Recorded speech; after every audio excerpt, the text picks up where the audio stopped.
الحمد لله وكفى والصلاة والسلام على عباده الذين اصطفى خصوصا على أفضلهم وخاتم النبيين محمد الأمين وعلى آله وصحبه أجمعين. اما بعد فقد قال الله تبارك وتعالى كما ورد في سورة الحجرات: اعوذ باللہ من الشیطان الرجیم بسم اللہ الرحمن الرحیم. قالت الاعراب آمنا قل لم تؤمنوا ولكن قولوا اسلمنا ولما يدخل الإيمان في قلوبكم وَإِن تُطِيعُوا اللَّهَ وَرَسُولَهُ لَا يَلِتْكُم مِّنْ أَعْمَالِكُمْ شَيْئًا إِنَّ اللَّهَ غَفُورٌ رَّحِيمٌ. إِنَّمَا الْمُؤْمِنُونَ الَّذِينَ آمَنُوا بِاللَّهِ وَرَسُولِهِ ثُمَّ لَمْ يَرْتَابُوا وَجَاهَدُوا بِأَمْوَالِهِمْ وَأَنفُسِهِمْ فِي سَبِيلِ اللَّهِ اولئک هم الصادقون. قل اتعلمون اللہ بدینکم واللہ یعلم ما فی السماوات وما فی الارض واللہ بکل شیء علیم. یمنون علیک ان اسلموا قل لا تمنوا علی اسلامکم بل اللہ یمن علیکم ان ہداکم للایمان ان کنتم صادقین. ان اللہ یعلم غیب السماوات والارض واللہ بصیر بما تعملون. وقال عز وجل كما ورد في سورة الصف: یا ایھا الذین آمنوا هل ادلکم علی تجارۃ تنجیکم من عذاب علیم تؤمنون باللہ ورسولہ وتجاہدون فی سبیل اللہ باموالکم وانفسکم ذالکم خیر لکم ان کنتم تعلمون. وقال عز وجل كما ورد في نفس السورة: ان اللہ یحب الذین یقاتلون فی سبیلہ صفا کأنہم بنیان مرصوص. صدق اللہ العظیم. وعن الحارث الاشعری رضی اللہ تعالی عنہ قال قال رسول اللہ صلی اللہ علیہ وسلم: انی آمرکم بخمس وفی روایت اللہ امرنی بہن بالجماعت والسمع والطاعت والہجرت والجہاد فی سبیل اللہ. رواہ امام احمد رحمہ اللہ. رب اشرح لی صدری ویسر لی امری واحلل عقدۃ من لسانی یفقہوا قولی. اللہم ربنا الہمنا رشدنا واعذنا من شرور انفسنا. اللہم ارنا الحق حقا وارزقنا اتباعہ وارنا الباطل باطلا وارزقنا اجتنابہ. اللہم نور قلوبنا بالایمان واشرح صدورنا للاسلام. اللہم وفقنا ان نجاہد فی سبیلک باموالنا وانفسنا.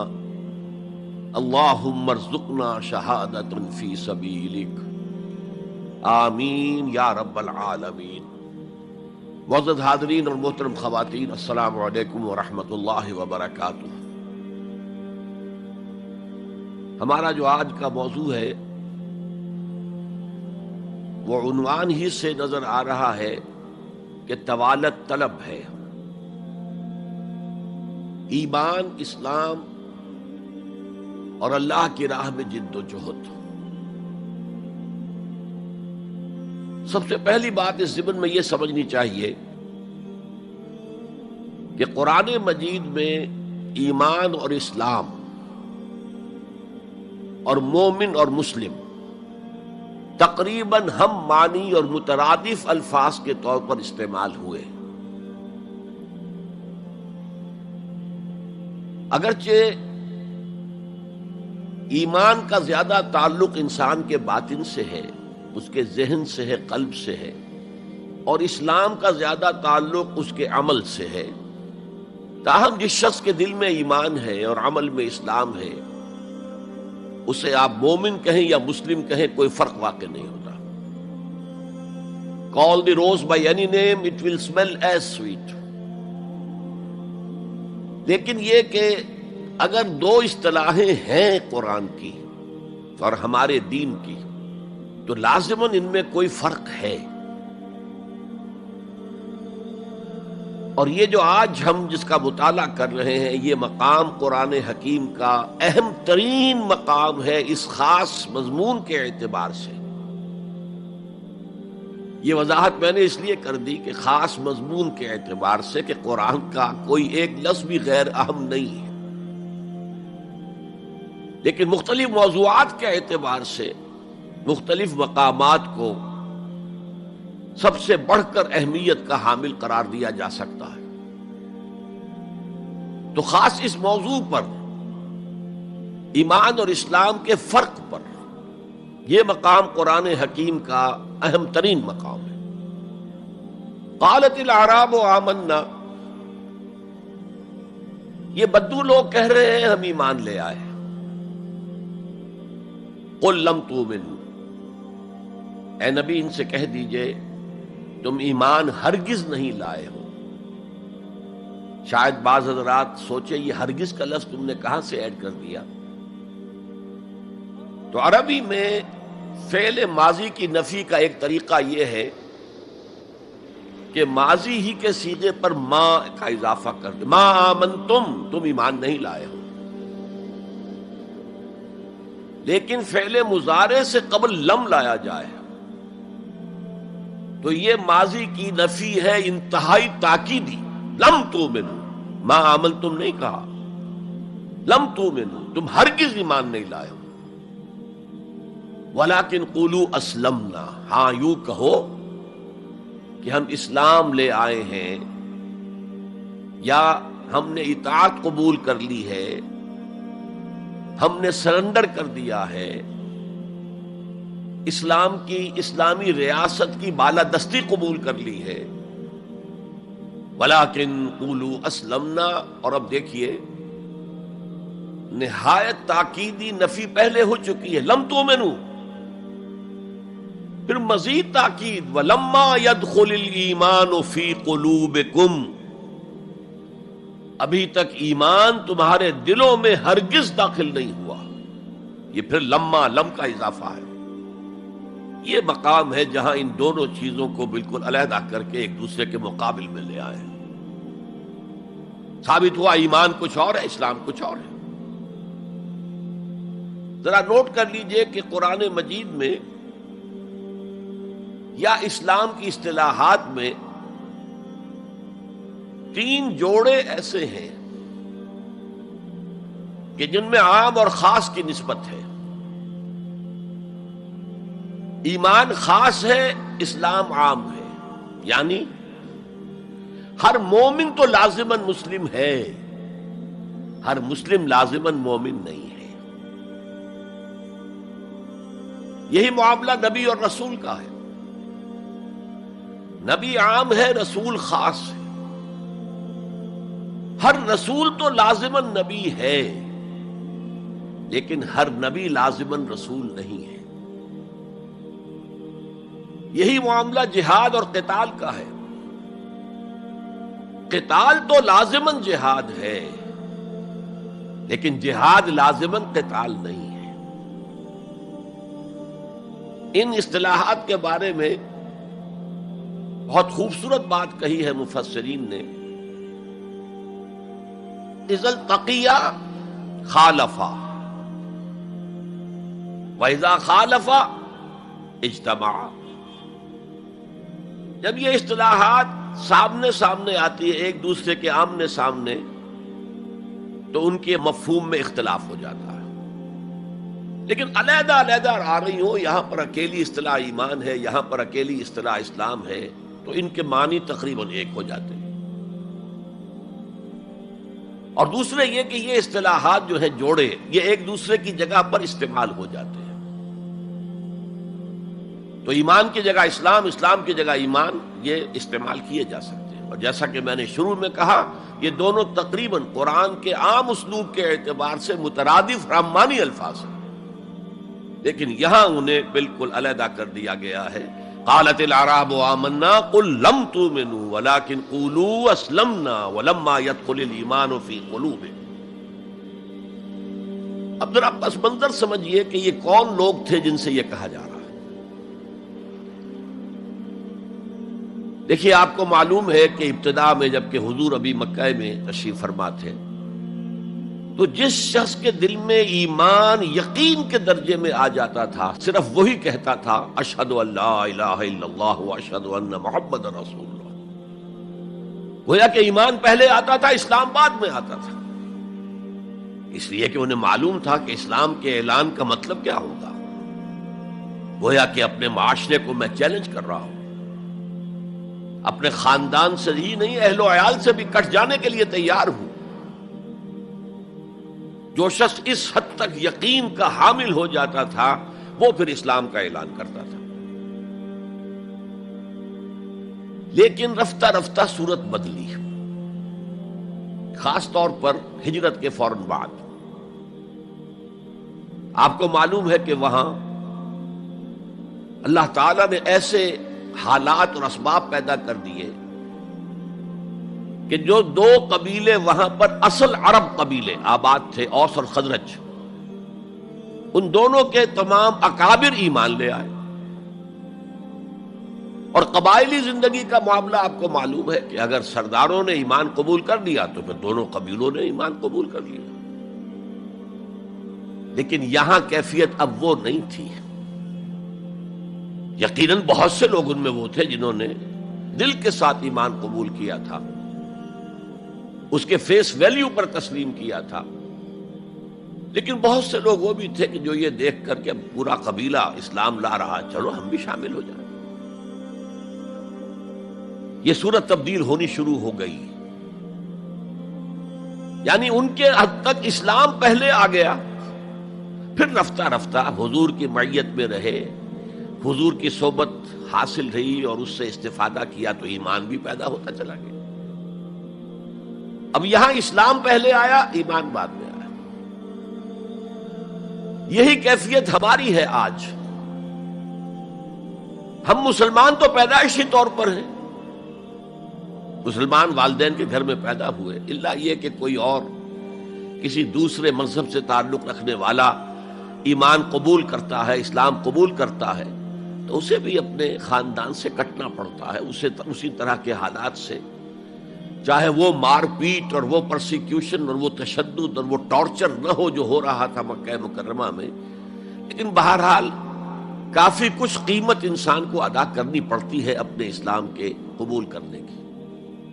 لیکن ہماری 99,999 فی لاکھ جو اکثریت ہے، وہ تو انہی پر مشتمل ہے جو آباء و اجداد کی وجہ سے due to accident of birth مسلمان ہیں۔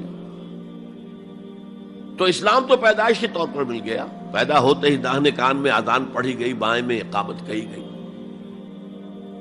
بڑا عجیب سا نکتہ ہے، ایک صاحب نے جب بیان کیا تو میں واقعی چونک گیا۔ انسان کی پیدائش کے وقت اذان دی گئی اور اقامت کہی گئی، نماز کوئی نہیں،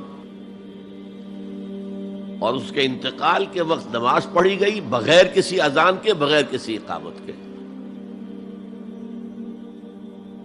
گویا کہ اس نماز کی اذان اور اقامت پیدائش کے وقت ہے جو نماز جنازہ کی شکل میں اس کی موت کے وقت پڑھی جا رہی ہے۔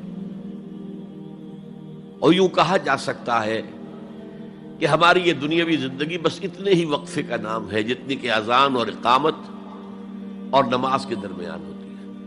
بہرحال یہ جو صورتحال کی تبدیلی ہوئی، جس کو میں نے کہا کہ ہمارے ہاں یہ دوسری تبدیلی 100% موجود ہے، یہ تبدیلی اپنے کلائمیکس کو پہنچ گئی جب حضور کو اللہ تعالیٰ نے اتنی کامیابی عطا کی کہ مکہ بھی فتح ہو گیا، تو اگرچہ عرب میں کوئی فارمل گورنمنٹ نہیں تھی، کوئی حکومت فارمل وہاں قائم نہیں تھی، لیکن قریش کا مقام پورے عرب میں ایسے ہی تھا جیسے کہ کسی ملک کا صدر مقام ہوتا ہے۔ مذہبی مرکز وہی تھا، خانہ کعبہ وہاں تھا، تمام قبیلوں کے بت وہاں رکھے ہوئے تھے، قریش اس کے متولی تھے، لہذا قریش کو امتیازی حیثیت حاصل ہو گئی، اور اس کا سب سے بڑا معاشی فائدہ جو انہیں ہوا تھا وہ یہ تھا کہ جبکہ دوسرے کسی قبیلے کا کوئی تجارتی قافلہ بچ کر نہیں جا سکتا تھا، اس پہ لوٹ مار، وہاں قریش کے قافلے کو کوئی ہاتھ نہیں لگاتا تھا، اس لیے کہ ہمارے تو خدا ان کے ہاسٹیجز ہیں، ہمارے بت جو ہیں رکھے ہوئے ہیں ان کے پاس خانہ کعبہ کے اندر، اگر ہم ان کے قافلے پر کوئی حملہ کریں گے تو وہ ہمارے بتوں کی گردن توڑ کر یا ایسے اٹھا کر باہر پھینک دیں گے۔ تو بہت بڑا سیاسی اور بہت بڑا معاشی فائدہ قریش کو تھا اس خانہ کعبہ کی وجہ سے، اور اس پر ایک پوری سورت ہے قرآن مجید کی، لِإِلَافِ قُرَيْشٍ إِيلَافِهِمْ رِحْلَةَ الشِّتَاءِ وَالصَّيْفِ فَلْيَعْبُدُوا رَبَّ هَٰذَا الْبَيْتِ الَّذِي أَطْعَمَهُم مِّن جُوعٍ وَآمَنَهُم مِّن خَوْفٍ۔ اس گھر کی وجہ سے ان کو معاشی فوائد حاصل ہے اور امن حاصل ہے۔ بہرحال جب مکہ فتح ہو گیا حضور کے دست مبارک پر صلی اللہ علیہ وسلم، تو اب پورے عرب کے اطراف و اکناف میں یہ بات طے ہو گئی کہ اب جدید اصطلاح میں ہم کہیں گے it's no use continuing resistance, اب ہم کیا مخالفت کریں اور کیا اب آپ کا راستہ روکنے کی کوشش کریں، بات ختم ہو گئی جب مکے پر اب حضور کا قبضہ ہے صلی اللہ علیہ وسلم۔ تو اب قبیلوں نے اپنے وفد بھیجنے شروع کیے، فلاں وفد آ رہا ہے ایمان کا اعلان کر رہا ہے، پورا قبیلہ ایمان لے آیا ہے، فلاں قبیلے کا وفد آ رہا ہے ایمان کا اظہار کر رہے ہیں، مسلمان ہو گئے ہیں، پورا عرب مسلمان ہو گئے۔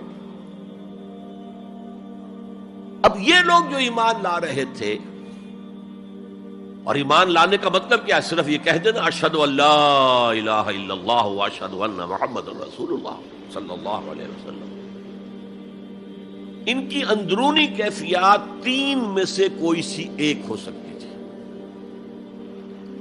یا تو واقعی ان میں سے بھی کچھ لوگ ایسے تھے جو واقعتاً صدق دل سے ایمان لائے، ایسا بھی ہو سکتا ہے کہ وہ پہلے ہی سے ایمان لا چکے ہوں لیکن اپنے قبیلے کی عصبیت کی وجہ سے، اور یہ کہ پھر قبیلے کو چھوڑ کر کہیں جانا پڑے گا وہ اظہار نہ کر رہے ہوں، اب اس کے اظہار کے اندر کوئی معنی نہیں رہا، کوئی رکاوٹ نہیں رہی، کوئی رسک نہیں رہا، یہ بھی ہو سکتا ہے۔ تو ایک ممکن کیفیت تو یہ تھی کہ وہ ایمان لائے ہو حقیقتاً صدق قلب سے، اور ایک ممکن صورت یہ تھی، اور یہ ہر انقلابی عمل میں ہوتا ہے، کہ مخالف انقلاب قوتیں جب یہ سمجھتی ہیں کہ اب ہمارا بس نہیں چلے گا، اب ہم انقلاب کا راستہ نہیں روک سکتے، تو بظاہر سرنڈر کر دیتے ہیں، لیکن دلوں میں ایک ارادہ ہوتا ہے دیکھیں گے کوئی موقع ملا، وہ حالات بدلے تو پھر ان سے نبٹ لیں گے۔ اگر کسی نے اس نیت سے اسلام کا اظہار کیا تو وہ گویا کہ منافق تھا، لیکن بہت سے لوگوں کی کیفیت ہو سکتی ہے نظری اعتبار سے کہ نہ مثبت طور پر ایمان ہے نہ منفی طور پر نفاق ہے، کوئی دھوکہ دینے کا ارادہ بھی نہیں ہے، کوئی صرف ٹائم گین کرنے کے لیے اسلام کا اظہار نہیں کیا ہے، تو گویا کہ یہ پازیٹو ویلیو ایمان کی +1 +2 +3 +4 ایمان کے درجے ہیں، ایک عام آدمی کا ایمان ہے، ایک ابو بکر صدیق کا ایمان ہے، زمین و آسمان کا فرق ہے، خود صحابہ میں یہ درجہ بندی تھی، اور ہم تو اپنے ایمان سے کیا نسبت اور کیا تناسب قائم کریں گے صحابہ کے ایمان کے ساتھ، بالخصوص ابو بکر صدیق جیسے صدیق اکبر کے ایمان کے ساتھ رضی اللہ تعالی عنہ۔ اسی طرح -1 -2 -3 -4 یہ منافقت کے درجے ہیں. کس درجے کا نفاق ہے، کس درجے میں ڈٹرمینیشن ہے کہ we have only to buy time, اب اس کے سوا چارہ نہیں ہے، اب ہم ریزسٹ نہیں کر سکتے. It's no use continuing resistance. سر جھکا لو and wait for some occasion, opportunity, کہ پھر کھڑے ہو اور اس انقلاب کو انڈو کر دیں، ختم کر دیں. کاؤنٹر ریولیوشنری موومنٹ جیسے کہ بالفعل ہوئی، جھوٹے نبی کھڑے ہو گئے، اور ایک مرحلہ تو ایسا آیا کہ معلوم ہوتا تھا کہ پورا عرب مرتد ہو گیا. جیسے وہ شکل تھی اذا جاء نصر اللہ والفتح ورأیت الناس يدخلون فی دین اللہ افواجا، اس کے بالکل برعکس پوزیشن ہو گئی، یخرجون من دین اللہ افواجا. اسلام جو ہے وہ صرف چند شہر جو ہیں حجاز کے ان تک محدود رہ گیا. ابن تیمیہ رحمۃ اللہ علیہ نے ایک عنوان قائم کیا ہے، اثبات الاسلام بغیر الایمان. اسلام کا اثبات، تسلیم کر لینا اسلام کو بغیر ایمان کے. اس آیت کے حوالے سے قالت الاعراب آمنا قل لم تؤمنوا ولكن قولوا اسلمنا ولما يدخل الايمان في قلوبكم. اب اگلا ٹکڑا اس آیت کا یہ ثابت کر رہا ہے کہ وہ منافق نہیں تھے. وَإِن تُطِيعُوا اللَّهَ وَرَسُولَهُ لَا يَلِدْكُم مِّنْ أَعْمَالِكُمْ شَيْئًا. اگر تم اللہ اور اس کے رسول کی اطاعت کرتے رہو، اس لیے کہ اسلام کے معنی یہ تو ہے، یہ تو لازماً کرنا ہوگا. وہ دور جو ہے آج کی طرح تو نہیں تھا کہ نماز نہ پڑھو تب بھی مسلمان، پڑھو تب بھی مسلمان، کروڑ پتی ہونے کے باوجود حج نہ کرو تب بھی مسلمان. تو یہ بات تو نہیں تھی اس وقت. تو یہ کہ اطاعت تو کرنی پڑتی تھی، اس لیے کہ اطاعت تو ظاہر ہو جاتی ہے، کوئی کر رہا ہے کون نہیں کر رہا ہے. ایک چھوٹی سی بستی مدینے کی، ان میں کون نماز پڑھ رہا ہے کون نہیں پڑھ رہا صاف واضح ہوتا تھا. لہذا منافقین کو بھی آ کر نماز پڑھنی پڑتی تھی، بلکہ جو رئیس المنافقین تھا وہ ہمیشہ پہلی صف میں ہوتا تھا. اور جب حضور صلی اللہ علیہ وسلم خطبہ دینے کے لیے کھڑے ہوتے تھے تو پہلے وہ کھڑا ہوتا تھا اور کہتا تھا لوگوں دیکھو ان کی بات توجہ سے سنو، یہ اللہ کے رسول ہے.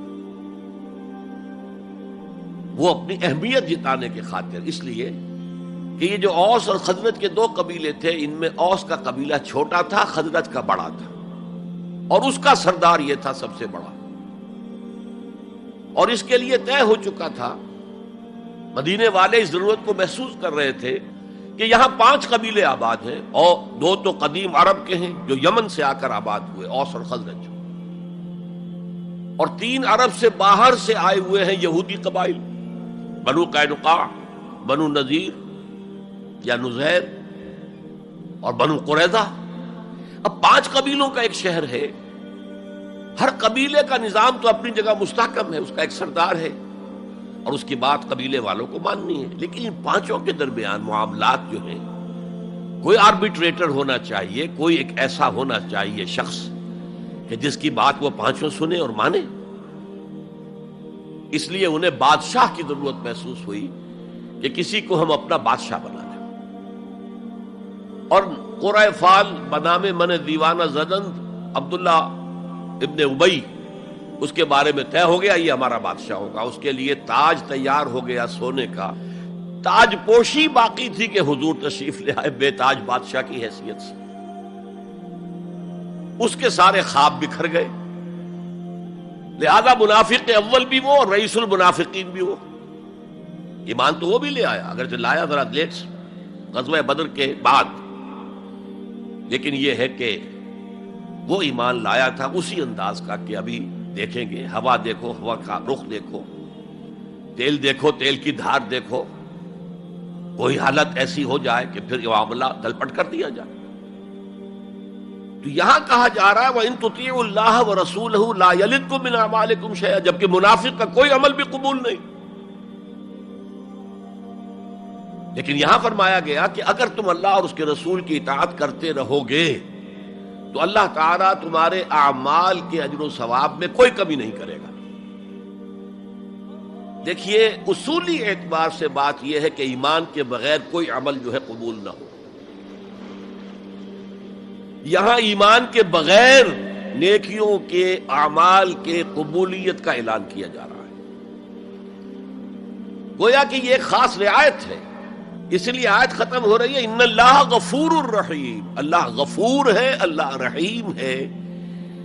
یہ اس کے شان غفاری کا صدقہ ہے، یہ اس کی شان رحیمی کا صدقہ ہے کہ اس حال میں بھی تمہارے اعمال اگر تم اطاعت کرتے رہو گے اللہ اور اس کے رسول کی تو اللہ قبول فرما لے گا.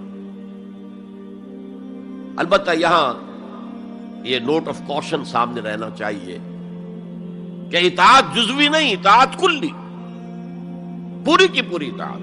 2 حکم بھی دیا گیا ہے، ماننا پڑے گا. جزوی اطاعت اطاعت نہیں ہے. Partial obedience is no obedience. اس لیے کہ اگر آپ نے ایک حکم قبول کر لیا، ایک نہیں کیا، تو جو نہیں کیا کیوں نہیں کیا؟ کہ وہ آپ کے نفس کو پسند نہیں. جو قبول کیا وہ کیوں کیا؟ کہ نفس نے الاؤ کر دیا آپ کو کہ ٹھیک ہے کر لو، کوئی حرج نہیں. دونوں حالتوں میں ویٹو تو نفس کے ہاتھ میں ہے. لہذا partial obedience is no obedience at all. چنانچہ اس پر جو وعید آئی ہے سورہ بقرہ کی آیت نمبر 85 میں، افتؤمنون ببعض الکتاب وتکفرون ببعض، تو کیا تم ہماری کتاب اور شریعت کے ایک حصے کو مانتے اور ایک کو نہیں مانتے؟ فما جزاء من یفعل ذلک منکم، تو جو کوئی بھی تم میں سے یہ روش اختیار کرے گا اس کی کوئی سزا نہیں ہے الا خزی فی الحیات الدنیا، سوائے اس کے کہ دنیا کی زندگی میں ذلیل اور خوار کر دیے جائیں. وَيَوْمَ الْقِيَامَةِ يُرَدُّونَ إِلَىٰ أَشَدِّ الْعَذَابِ، اور قیامت کے دن شدید ترین عذاب میں جھونک دیے جائیں. وَاللَّهُ بِغَافِلٍ عَمَّا تَعْمَلُونَ، اور جو کچھ تم کر رہے ہو اللہ اس سے غافل نہیں ہے. تم اپنی ظاہری ٹیپ ٹاپ سے، اپنے داڑھیوں کے طول سے اللہ کو دھوکہ نہیں دے سکتے، اپنے عمروں اور حجوں کی تعداد سے اللہ کو دھوکہ نہیں دے سکتے. He sees you through and through. تمہارے باطن کو دیکھتا ہے، تمہارے دل کو دیکھتا ہے. اسے معلوم ہے کہ تم نے حج تو کیا، حرام کی کمائی سے کیا ہے. بہرحال یہ بڑی شدید وعید والی آیت ہے قرآن مجید میں کہ جس کا نقشہ ہماری نگاہوں کے سامنے آج دنیا میں مسلمانوں کی کیا وقت ہے، کیا حیثیت ہے. 1.25 ارب سے لے کر 1.5 ارب تک کی تعداد ہے جو آنکی جاتی ہے مسلمانوں کی دنیا میں. گویا کہ ہر چوتھا یا ہر 5واں انسان مسلمان ہے. کتنا بڑا رقبہ ان کے قدم و تلے ہے. ہر طرح کے وسائل اللہ نے مہیا کیے ہیں، معدنیات، نباتات، پھر جو آج کی سب سے بڑی دولت تیل، اس کے سب سے بڑے ذخیرے مسلمانوں کے قدم و تلے ہیں. اس سب کے باوجود عزت نام کی کوئی شے نہیں. بین الاقوامی معاملات میں کوئی ہم سے رائے لیتا ہی نہیں. کسٹمی پرسد کے بھیا کیستی تم ہو کون، تمہاری رائے کیا؟ G7 بیٹھیں گے، G9 بیٹھیں گے، G13 ہوں گے، G15 ہوں گے، وہ بیٹھ کر طے کریں گے. کوئی مسلمان ملک نہ G7 میں نہ G15 میں، جسے ہم محاورے میں کہتے ہیں نہ 3 میں نہ 13 میں. یہ ہے ہماری عزت آج دنیا میں. اکثر مسلمان ملکوں کی حکومتیں امریکہ کی جیب میں ہیں. یہ ہے ہماری حیثیت. تو ذلت جو ہے وہ تو آج ہم پر ہے مسلط.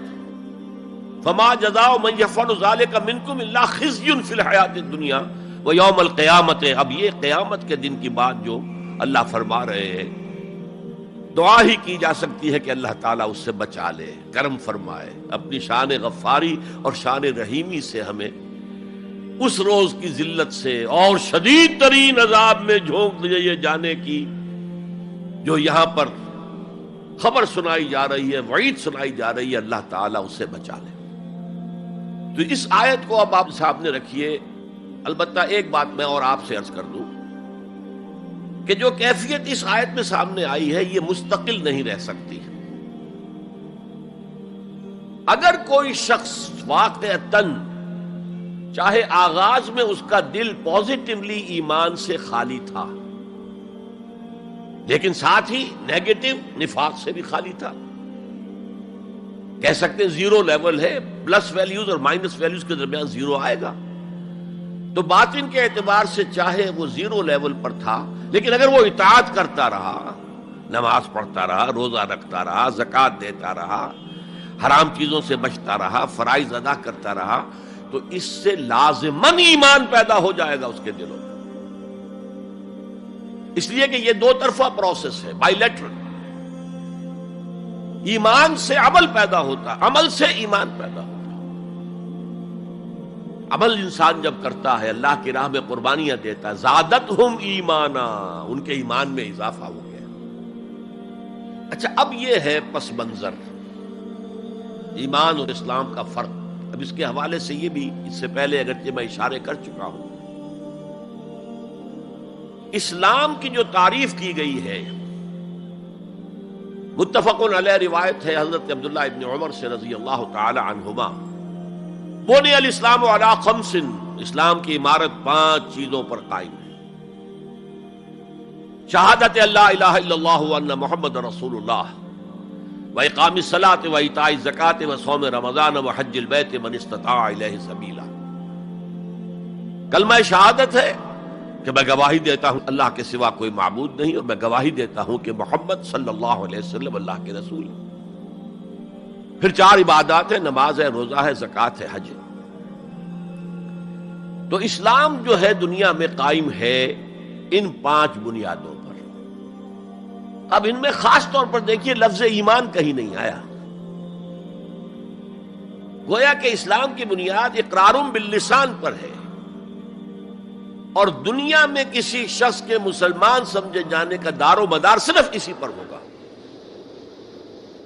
اگرچہ بعض فقہا نے کہا ہے کہ تصدیق بالقلب بھی ہونی چاہیے ساتھ، ٹھیک ہے، لیکن ہم ویریفائی تو نہیں کر سکتے نا. دنیا میں تو معاملہ قانون کا ہے، اور قانون تو ویریفائیبل فیکٹس کے اوپر فیصلہ کرے گا. ہم نہ کسی کے ایمان کو ویریفائی کر کے سند دے سکتے کہ ایمان ہے، نہ کسی کے ایمان کی نفی کر سکتے. تو دنیا میں معاملہ سارا اسلام پر ہے. ایک مسلمان اسلامی ریاست کا مکمل شہری ہے، ایک مسلمان معاشرے کا مکمل ایک رکن ہے. اسلام ہی پر سارا نظام ہے اس دنیا میں، لیکن آخرت میں سارا دار و مدار ایمان پر ہے. اس لیے کہ اللہ تو معذور نہیں ہے کہ دلوں کے حال کو نہ جانتا ہو. ان اللہ لا ينظر الى صورکم ولا الى اموالکم ولکن ينظر الى قلوبکم واعمالکم. اللہ تعالیٰ نہ تمہاری صورتوں کو دیکھتا ہے، نہ تمہارے مالوں کو دیکھتا ہے، بلکہ وہ تو دیکھتا ہے تمہارے دلوں کو اور تمہارے اعمال کو. امام بخاری رحمۃ اللہ علیہ کا موقف کہ ایمان میں عمل بھی شامل ہے انٹیگرل پارٹ کی حیثیت سے، یہ حقیقی ایمان کے اعتبار سے 100% درست ہے. دل میں یقین ہوگا تو کیسے عمل اس کے خلاف ہو جائے گا. لیکن لیگل اور کانسٹیٹیوشنل لیول پر، جسے ہم اسلام کہیں گے، عمل علیحدہ ہے، ایمان علیحدہ ہے. اور ایمان حقیقی گھٹتا بھی ہے، بڑھتا بھی ہے. زادتہم ایمانا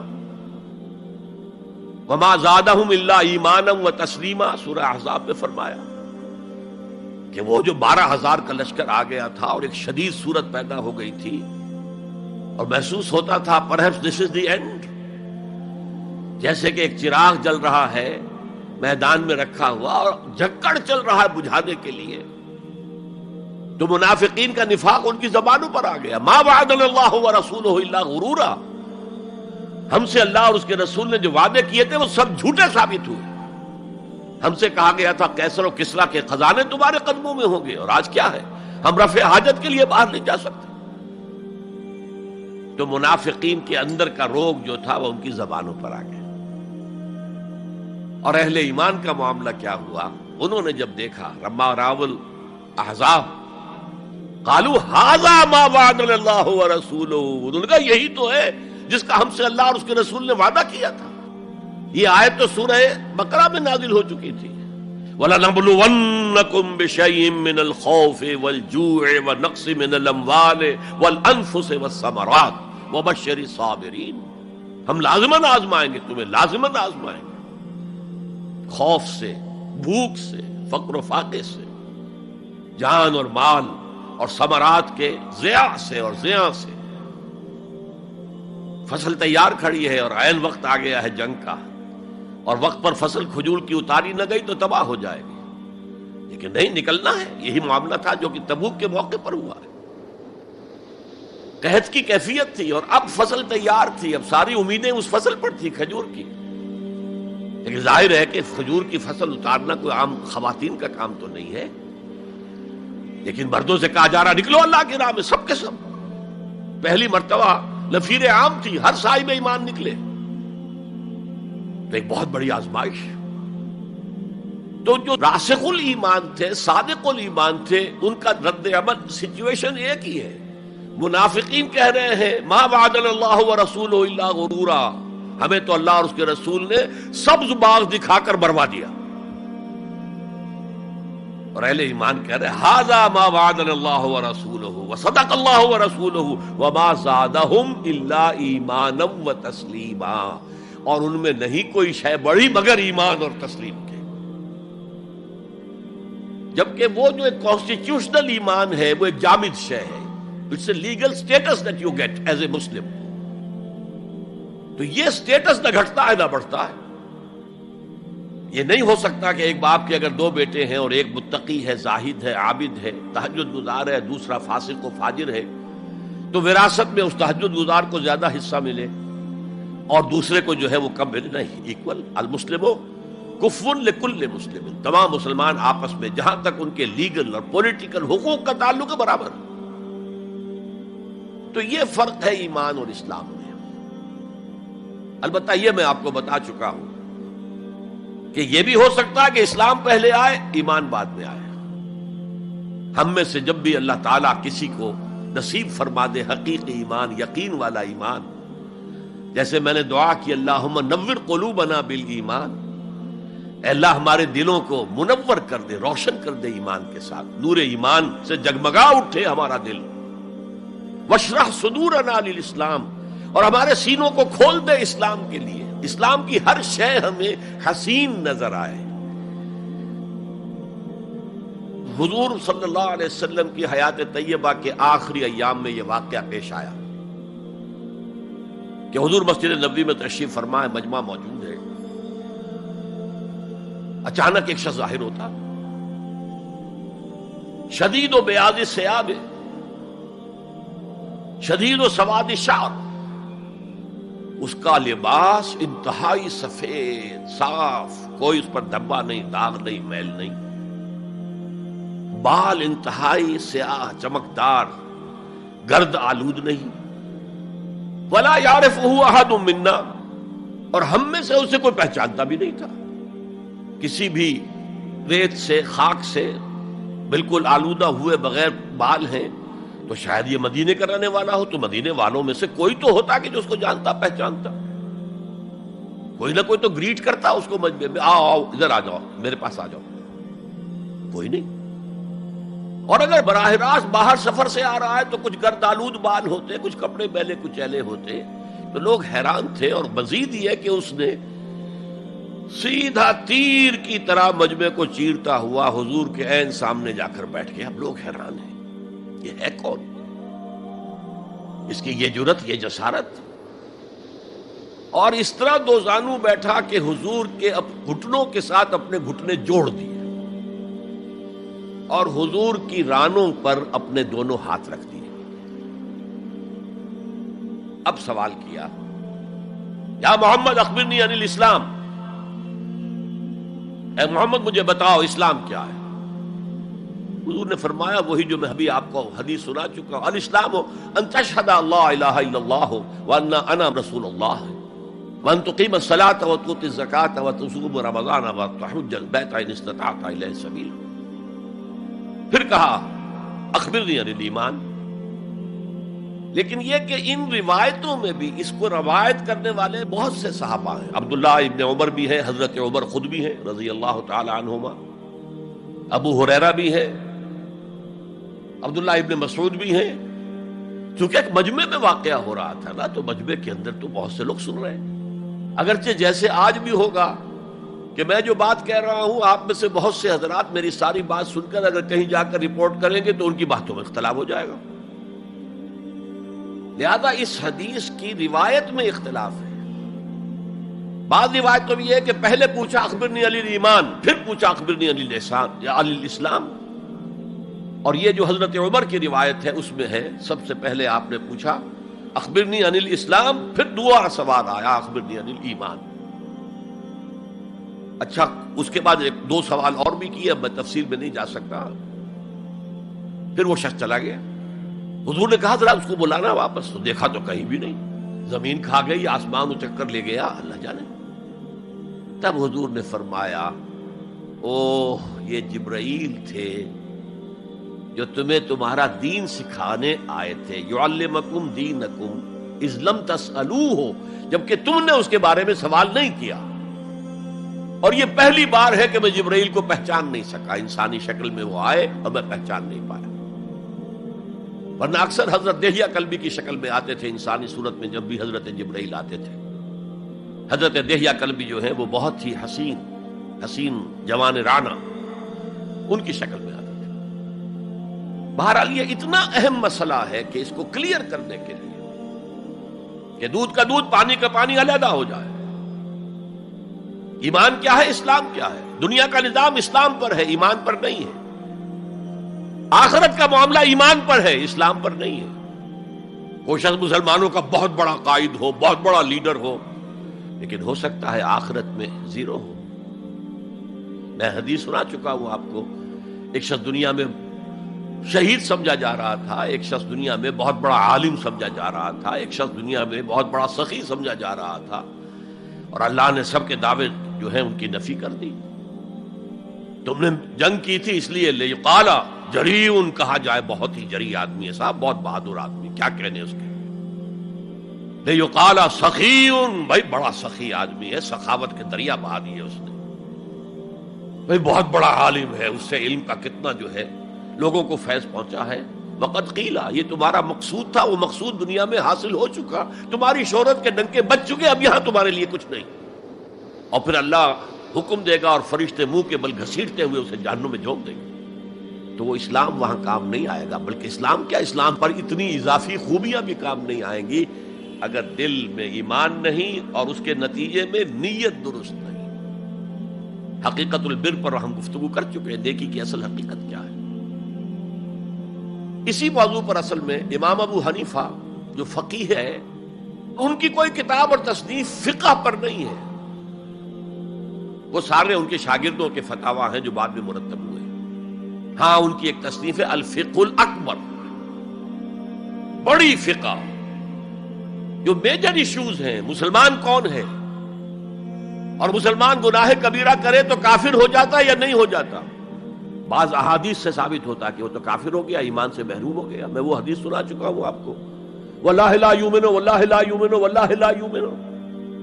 خدا کی قسم وہ شخص مومن نہیں، خدا کی قسم وہ شخص مومن نہیں، خدا کی قسم وہ شخص مومن نہیں. صحابہ لرز گئے، کانپ گئے. قیل من یا رسول اللہ، حضور کس کے بارے میں ارشاد فرما رہے ہیں؟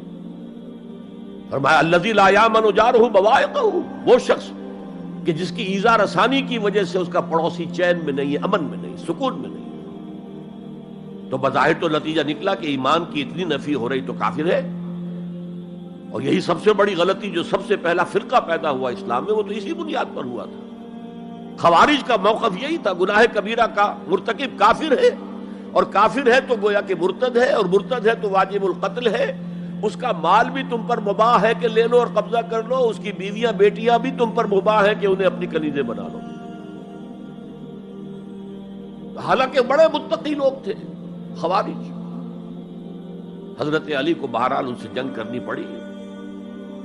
4000 خوارج جو ہیں جنگ نہروان کے اندر قتل ہوئے، اور پھر خوارج کی تکفیر پر امت کا اجماع ہوا کہ وہ دائرہ اسلام سے خود خارج ہو گئے. ان موضوعات پر امام ابو حنیفہ کی تسلیم اپنی ہے، گناہ کبیرہ سے بھی وہ شخص کافر نہیں ہوتا. بہرحال ہمارا جو اصل موضوع ہے اس کی طرف میں آ رہا ہوں.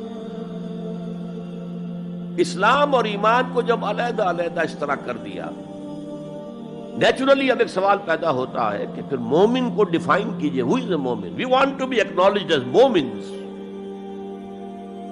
کیا پری ریکویزٹس ہیں، کیا شرائط ہیں؟ یہ دیکھیے ربط آیت بالآیت. چونکہ آیت نمبر 14 میں اسلام اور ایمان جدا، اور کچھ لوگوں کا اسلام قبول، اطاعت قبول، ایمان کی نفی مطلق. لم تؤمنوا ولما يدخل الایمان فی قلوبکم. تو اس پس منظر میں نیچرل کوسچن ہے جو اٹھتا ہے، مومن کون ہے؟ ڈیفائن کیجیے. اور یہ آیت اگلی اس اعتبار سے قرآن مجید کی اہم ترین آیت ہے. A comprehensive definition of who is a مومن، جس کو اصطلاح میں کہا جاتا ہے جامع و مانع تعریف. جامع اور مانع تعریف، کسی چیز کو ڈیفائن کریں اس طریقے سے کہ کوئی شے جو اس کے باہر ہے وہ اس میں داخل نہ ہو جائے، اور کوئی شے جو اس کا جز ہے باہر نہ رہ جائے. جامع بھی ہو، اس کے تمام اجزاء اس میں آ جائیں، اور مانع ہو کہ کوئی شے جو اس سے مناسبت نہ رکھتی ہو اس میں شامل نہ ہو سکے. جامع و مانع تعریف مومن کی وہ اس آیت میں، آیت نمبر 15. انما المؤمنون الذین آمنوا باللہ ورسولہ ثم لم یرتابوا. اب یہاں بھی وہ اسلوب حصر ہے، انما. اور حصر کا مفہوم میں کئی دفعہ سمجھا چکا ہوں کہ آپ کہیں کہ زید عالم ہے، اس سے دوسروں کے علم کی نفی نہیں ہوئی، اور بھی ہو سکتے ہیں. زید ہی عالم ہے تو دوسروں کی نفی ہو گئی کہ اس مجمع میں صرف ایک عالم ہے اور وہ زید ہے، باقی کوئی عالم نہیں. اسے حصر کہتے ہیں. تو میں نے چونکہ کہا ہے کہ most comprehensive definition of who is a مومن، اس کا آغاز بھی حصر سے ہے، اس کا اختتام بھی حصر پر ہے. انما کلمہ حصر ہے، اور آخر میں اولئک ھم الصادقون، وہ بھی اسلوب حصر ہے. انما المؤمنون الذین آمنوا باللہ ورسولہ ثم لم یرتابوا. مومن تو صرف وہ ہے جو ایمان لائے اللہ پر اور اس کے رسول پر، پھر شک میں ہرگز نہیں پڑے. یہ پھر لم آ گیا، یہاں مرتابو نہیں آیا، لم یرتابو، ہرگز شک میں نہیں پڑے. یہ واحد مقام قرآن کا جہاں پر کہ یہ لفظ اضافی طور پر آیا ہے ایمان کے بعد. ثم لم یرتابو، یرتابو بنا ریب سے، شک. الف لام میم ذالک الکتاب لا ریب فیہ. ارتابا یرتابو، شک میں پڑ جانا. ثم لم یرتابو، پھر شک میں ہرگز نہیں پڑے. ان کا دل ایمان پر یقین کے ساتھ معمور ہو گیا. چنانچہ پازیٹیو انداز میں یہی شان بیان ہوئی ہے صحابہ کی اکثریت کی اسی سورہ حجرات میں. فرمایا گیا صحابہ کرام سے، وَلَٰكِنَّ اللَّهَ حَبَّبَ إِلَيْكُمُ الْإِيمَانَ وَزَيَّنَهُ فِي قُلُوبِكُمْ. اللہ نے تو تمہارے نزدیک ایمان کو محبوب بنا دیا ہے اور تمہارے دلوں میں کھبا دیا ہے، مزین کر دیا تمہارے دلوں کو ایمان سے، منور کر دیا تمہارے دلوں کو ایمان سے. تو یہاں فرمایا انما المؤمنون الذین آمنوا باللہ ورسولہ ثم لم یرتابوا، اضافی شرط. وجاہدوا باموالہم وانفسہم فی سبیل اللہ، اور جہاد کیا انہوں نے اپنے مالوں کے ساتھ اور جانوں کے ساتھ اللہ کی راہ میں. یہ دوسری شرط لازم.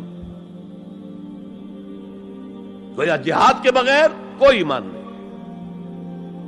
یہ جامع و مانع تعریف ہے. اولئک ھم الصادقون، صرف یہ لوگ سچے ہیں. یہ اگر دعویٰ کریں آمنا تو ٹھیک ہے، ان کا دعویٰ صحیح ہے، درست ہے، لیکن یہ دو پری ریکوزٹس پورے کرنے ہوں گے. اب اس کو میں سمجھانے کے لیے کہا کرتا ہوں کہ دیکھیے یہ 5 ارکان تو اسلام کے ہو گئے، کلمہ شہادت، نماز، روزہ، حج، زکوٰۃ. اس میں جب حقیقی ایمان دلوں میں اتر جائے گا تو ایک تو رکن یہاں اضافی ہو جائے گا، یقین قلب. صرف گواہی نہیں، صرف وربل اٹیسٹیشن نہیں، یقین قلب بھی. اور دوسرا عمل میں آ جائے گا جہاد فی سبیل اللہ. وہ پانچوں ارکان قائم رہیں گے. اسلام عام ہے، ایمان خاص ہے، تو اسلام کے 5 ارکان تو ہیں موجود، وہ تو شامل رہیں گے. اگرچہ ظاہر بات ہے جب دل میں یقین پیدا ہو جائے گا تو اب نماز کی شان کچھ اور ہوگی. ایک ہے چھدا اتارا جا رہا ہے، بس نماز ایک فقہی جو ہے وہ ہم نے ادا کر دی ہے، جس کو کہا گیا ہے کہ جیسے مرغا ٹھونگے مارتا ہے ایسے سجدے کیے ہیں اور گئے. ایک نماز وہ ہوگی جسے حضور نے کہا الصلاۃ معراج المومنین. تو ایمان حقیقی کے ساتھ نماز کی شان کچھ اور ہوگی، اور ایک اس رسمی سے اسلام کے ساتھ نماز کی شان کچھ اور ہوگی. لیکن وہ 5 ارکان قائم رہیں گے، 2 کا اضافہ ہو جائے گا. شہادت کے بعد اس کے ساتھ یقین قلبی، اور ان 4 عبادات کے ساتھ جہاد فی سبیل اللہ. یہ جو رے آف لائٹ کا جو اسپیکٹرم بنتا ہے اسے پرزم میں سے جب گزارے تو 7 روشنیاں نظر آتی ہیں. وہ تو نظر آتی ہیں، 2 اور بھی ہیں جو نظر نہیں آتی. Ultraviolet, infrared. یہ الٹرا وائلٹ ہے اور یہ انفرا ریڈ ہے جہاد والی، جس میں جانیں دینی پڑتی ہے، خون کا معاملہ بھی آتا ہے. یہ گویا کہ حقیقی ایمان کے 7 ارکان ہو جائیں گے، 5 جمع 2. تب وہ شخص مومن کہلانے کا مستحق ہوگا. قُلْ أَتُعَلِّمُونَ اللَّهَ بِدِينِكُمْ. اے نبی ان سے کہیے تم اللہ کو بتانا چاہتے ہو، جتلانا چاہتے ہو اپنا دین. میں چونکہ ہریانہ میں پیدا ہوا تھا، حصار میں، تو وہاں کی جو مقامی بولی تھی اس کی کچھ چیزیں یاد ہیں. تھوتھا چنا باجے گھنا. جو چنا اندر سے خالی ہو گیا، کیڑا کھا چکا ہے، اس کے اندر آواز زیادہ ہو جاتی ہے. خالی برتن زیادہ آواز دیتا ہے، برتن بھرا ہوا ہے تو ظاہر بات ہے ڈل ہو جائے گی. تو وہاں تھوتھا چنا، کھوکھلا چنا، باجے گھنا، اس کی آواز جو ہے زیادہ آتی ہے.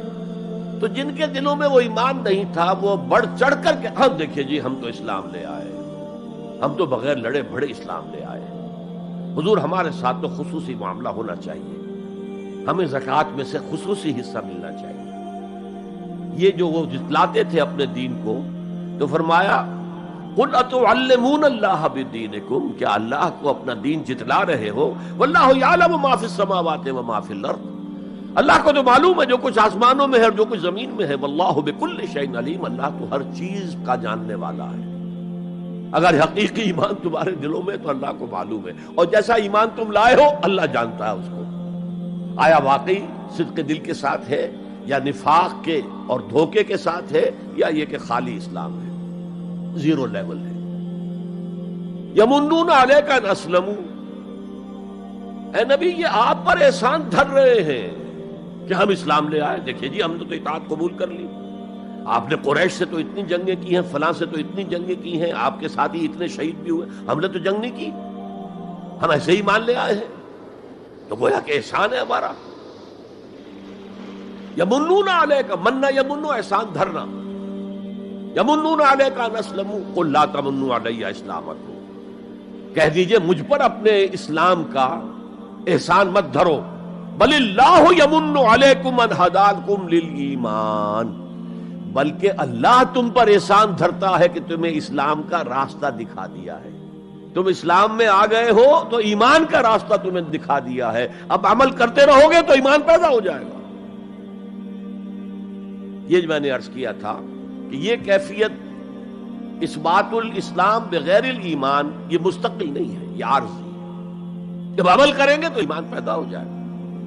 تو بل اللہ یمن علیکم ان ہداکم للایمان ان کنتم صادقین.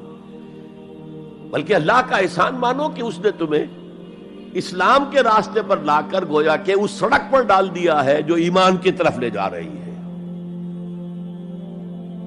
اگر تم اسلام کے بارے میں بھی سچے ہو، یعنی وہ لوگ نکل جائیں گے جو دھوکہ دینے کے لیے ایمان لا رہے تھے. ان اللہ یعلم غیب السماوات والارض. یقیناً اللہ جانتا ہے ہر پوشیدہ چیز کو جو آسمانوں کی ہے اور زمین کی ہے.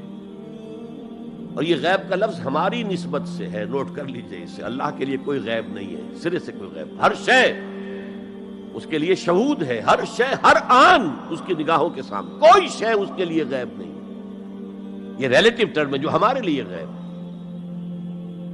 واللہ بصیر بما تعملون، اور جو کچھ تم کر رہے ہو اللہ اسے دیکھ رہا ہے.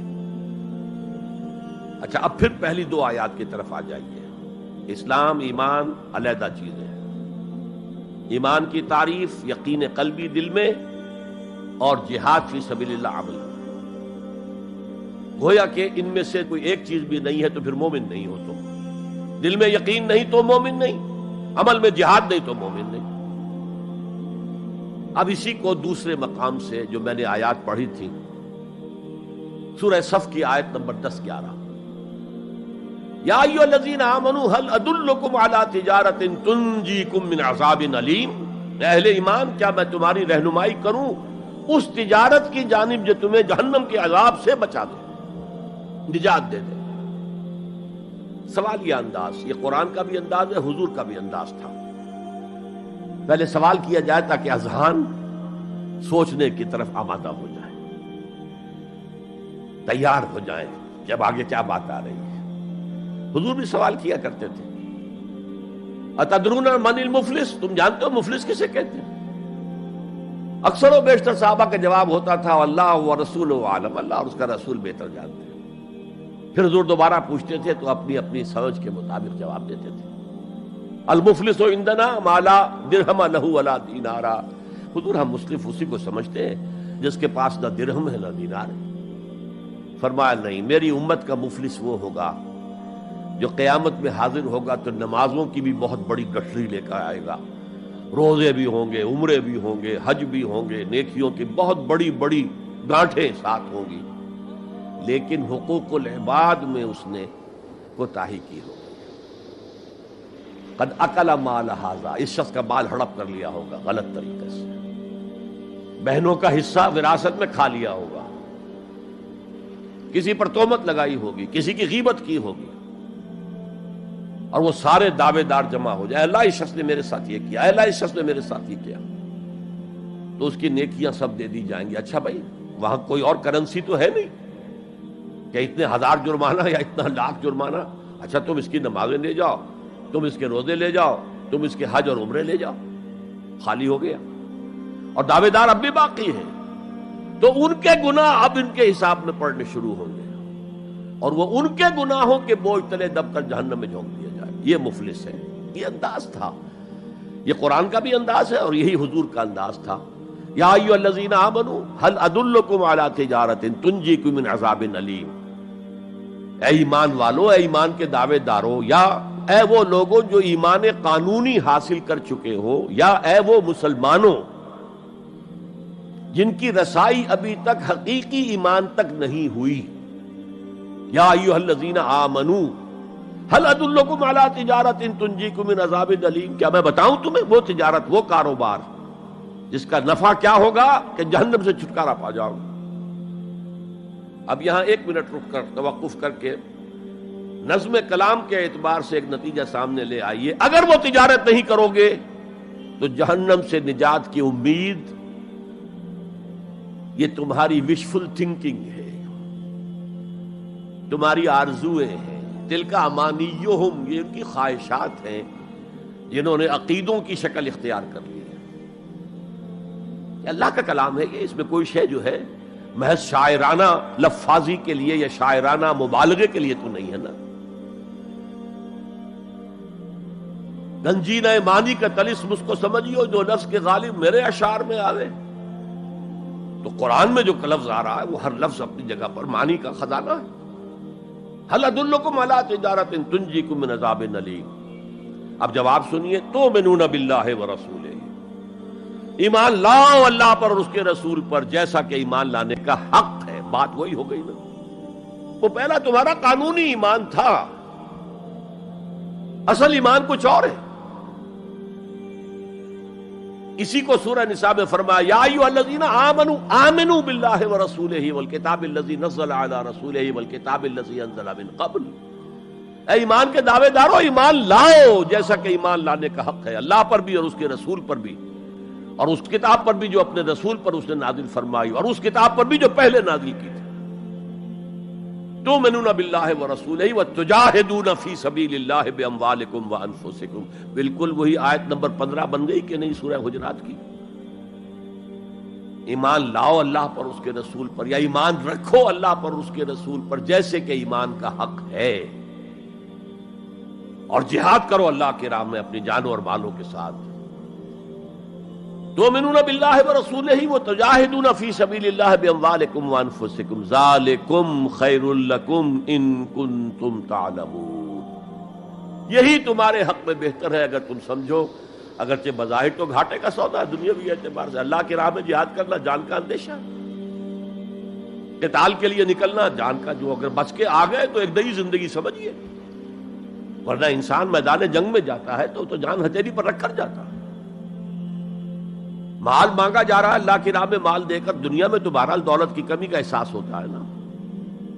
اگرچہ تمہیں گھاٹے کا سودا نظر آتا ہے، حقیقت میں یہی نفع کا سودا ہے اگر تمہارے پاس علم حقیقی ہے.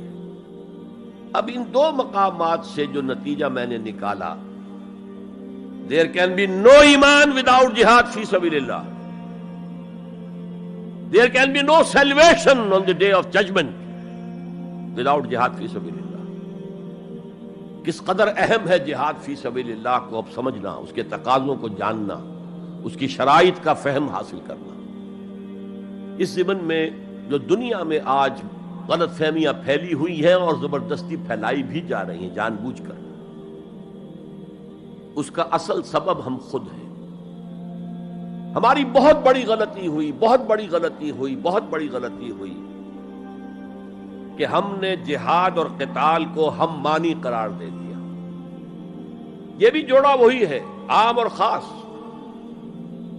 لیکن جہاد اور قتال یہ ہم مانی نہیں ہے، سینونیمس نہیں ہے.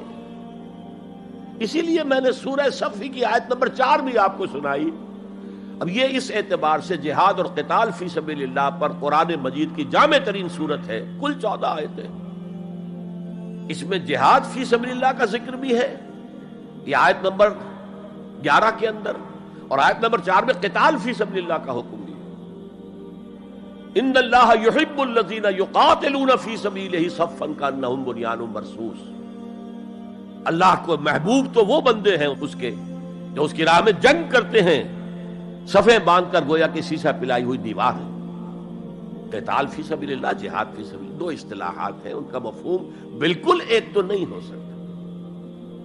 ہمارے ہاں ان دونوں کو مترادف قرار دے دیا. اس کے نتائج کیا نکلے؟ قتال ہر وقت تو ہوتا ہی نہیں، لہذا جہاد ثانوی شے ہو گیا، اس کی اہمیت ہی نہیں رہی. وہ جو بیک برنر کی جگہ ہوتی ہے وہاں رکھ دیا گیا. بعض لوگوں نے ایک اور غلطی کی اس کے برعکس، جہاد کی اہمیت کے پیش نظر انہوں نے اسے ارکان اسلام میں داخل کر دیا. یہ بہت بڑی جسارت ہے، اس لیے کہ متفق علیہ حدیث حضرت عبداللہ ابن عمر سے میں سنا چکا ہوں 5 ارکان اسلام کے، اور حدیث جبرائیل میں اسلام کی ڈیفینیشن وہی 5 چیزیں. چھٹی چیز داخل کرنے کا کسی کو حق نہیں. ارکان اسلام میں جہاد فی سبیل اللہ شامل ہے، ارکان ایمان میں شامل ہے. There can be no ایمان without جہاد فی سبیل اللہ، and there can be no salvation. نجات کا کوئی امکان نہیں ہے اگر جہاد فی سبیل اللہ. ہم نے مترادف بنا کر ایک طرف تو سیکنڈری حیثیت دے دی اس کو، اور اس سے ستم بالائے ستم مسلمان جنگ کرے وہ جہاد فی سبیل اللہ ہے. مسلمان بادشاہ ہے، زانی ہے، شرابی ہے، بدماش ہے، عیاش ہے، اور وہ صرف کسی اپنے پڑوسی غیر مسلم ملک پر حملہ کر رہا ہے تاکہ اس کی ریونیوز بڑھ جائیں، اس کی آمدنی بڑھ جائے، اس کی عیاشیوں کا میں اضافہ ہو جائے، وہ اور زیادہ بڑے محل بنائے، تو اس کی جنگ جہاد فی سبیل اللہ ہوگی. ہم نے بدنام کیا جہاد فی سبیل اللہ. اب غیر مسلم تو یہ سب کچھ دیکھتے ہیں، جہاد کسے کہتے ہیں، اسی کے اعتبار سے پھر مفہوم ان کے سامنے آتا.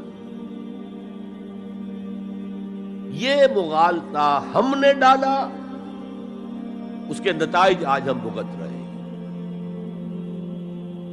اب سمجھیے مثبت طور پر جہاد فی سبیل اللہ ہے کیا، اس کے مراحل کیا ہیں. ایک 9 سٹوریڈ بلڈنگ کا آپ تصور کریں گے جس کی اس نویں منزل پر جا کر قتال آئے گا، اس سے پہلے نہیں. لیکن اس سے بھی پہلے لفظی معنی کیا ہے جہاد کے؟ جہاد کا لفظ بنا جوہد سے. جوہد کے معنی کوشش، جد و جہد اردو میں عام بولتے ہیں، اور آج کے عنوان میں بھی جد و جہد ہی کا لفظ استعمال ہوا ہے. لیکن جیسا کہ میں نے کہا تھا، مختلف ابواب میں آنے سے معنی بدلتے ہیں. جہاد یا مجاہدہ، جوہد یک طرفہ ہے، کوشش، کسی کام کے لیے آپ کوشش کر رہے ہیں. To exert yourself for something, for some objective. لیکن جہاد یا مجاہدہ بنے گا جبکہ دو افراد ایک دوسرے کے مقابلے میں آ کر کوشش کر رہے ہیں، رساکشی ہو رہی ہے. لہذا کوشش اور کشاکش، اس میں جو فرق ہے. رساکشی، ایک ٹیم ادھر ہے ایک ادھر ہے، وہ رسے کو ادھر کھینچ رہی ہے وہ ادھر کھینچ رہی ہے. یہ دو طرفہ عمل ہے، جہاد یا مجاہدہ. اسی طریقے سے قتل اور مقاتلہ یا قتال. کوئی شخص جا رہا تھا، آپ نے شوٹ کر لیا، یہ قتل ہے، یک طرفہ عمل ہے. دو فوجیں آمنے سامنے ہیں، یہ ان کو قتل کرنا چاہتے ہیں، وہ ان کو قتل کرنا چاہتے ہیں، یہ قتال ہے، یہ جنگ ہے. یا مقاتلہ ہے، دونوں مصدر ہیں یہ. جوہد، کوشش. اچھا انگریزی میں آپ کیا کہیں گے؟ To strive for something, کسی چیز کے لیے کوشش کرنا. اور جہاد کیا ہوگا؟ To struggle against something, وہ اگینسٹ ہوگا. اسٹرگل، محنت. اس فرق کو ذہن میں رکھیے. جوہد، کوشش، ٹو اسٹرائیو، کوشش کرنا. جہاد، کشاکش، کھینچ تان. جہاں جوہد کے مقابلے میں آ جائے، وہ اس کو ناکام کرنے کی کوشش کرے، یہ اس کو ناکام کرنے کی کوشش کرے. ایک ویکنسی ڈکلیئر ہوئی ہے، اب آپ پورا زور لگا رہے ہیں، جو سفارش ہو سکے، جو کچھ ہو سکے کسی طریقے سے مجھے ملے. ایک اور شخص بھی زور لگا رہا ہے، یہ آپ کا جہاد ہو رہا ہے. اور قتل یک طرفہ عمل ہے، قتال جنگ ہے، دو طرفہ. اب دیکھیے یہ جو جہاد ہے یہ اس کائنات کی سب سے بڑی حقیقت ہے. Every living organism on this planet is continuously in جہاد. آپ خود کہتے ہیں اسٹرگل فار ایگزسٹنس. مقابلہ نہیں ہوتا اس میں. کاروبار میں مقابلہ ہو رہا ہے، ملازمتوں میں مقابلہ ہو رہا ہے، مقابلوں کے امتحان ہو رہے ہیں. حیوانات جرثومے چھوٹے چھوٹے سے، اسٹرگل فار ایگزسٹنس. اسے جہاد زندگانی کہیں گے آپ، جہاد زندگی. Every living creature, every living organism is engaged in continuous جہاد، اسٹرگل فار ایگزسٹنس. اس کو جہاد زندگانی کا لفظ دیا اقبال نے. یقین محکم عمل پہم محبت فاتح عالم، جہاد زندگانی میں ہے یہ مردوں کی شمشیر. اچھا مسلمان بھی جب یہ کام کرتا ہے، جہد للبقاء، اسٹرگل فار ایگزسٹنس، اگر وہ شریعت کے احکام کے مطابق کر رہا ہے تو یہ عبادت ہے. اگر حرام ذریعے استعمال کر رہا ہے، غلط ذریعے استعمال کر رہا ہے، دھوکہ دے رہا ہے، جھوٹی قسمیں کھا رہا ہے، تو یہ حرام کے درجے میں چلا گیا.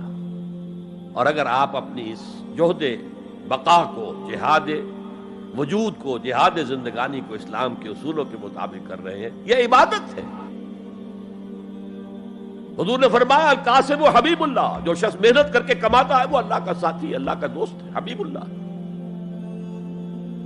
اور سب سے بہترین کھانا بتایا وہ ہے رزق جو اپنے ہاتھ کی کمائی سے ہو، محنت، مشقت. بہرحال یہ جہاد کا ایک آغاز ہے. میں نے کہا تھا یہ یونیورسل فینومینن ہے، یونیورسل. اس کائنات کی سب سے بڑی حقیقت یہی ہے. اس سے اوپر اٹھیے، انسانی سطح پر سب سے بڑا جہاد اپنے حقوق کا حصول، the freedom struggle. the struggle for self determination. کوئی قوم آ کر آپ پر حاکم ہو گئی، اس سے نجات حاصل کرنا، یہ جہاد فی سبیل الحریت. فی سبیل کسے کہتے ہیں؟ For the cause of, in the cause of. جہاد فی سبیل الحریت جائز ہے، سب کریں گے، سب کی آزادی حق ہے، کسی کو غلام بنا کر رکھنے کا کسی کو اختیار نہیں ہے. تو struggle for freedom it's a universal phenomenon. اور مسلمان بھی اگر کرے گا اور اللہ کی حدود کے اندر رہ کر کرے گا تو وہ بھی اللہ کے ہاں وہ اجر و ثواب کا مستحق ہوگا، بلکہ اگر جان دے دے گا شہید شمار ہوگا. اس لیے کہ حضور کی ایک حدیث ہے، من قتل دون مالہ فہو شہید. جو شخص اپنے مال کی حفاظت میں مارا گیا وہ بھی شہید ہے. اب آپ کہیں جا رہے تھے، آپ کے پاس کچھ مال ہے، جیب میں کچھ ہے، کوئی ڈاکو آ گئے، آپ کو گھیر لیے. اب آپ کے پاس دو راستے، ایک تو آپ کہے لو بھائی جو کچھ ہے یہ حاضر ہے، لے لو، میری جان بخشی کرو، اور ایک یہ کہ آپ ڈٹ جائیں.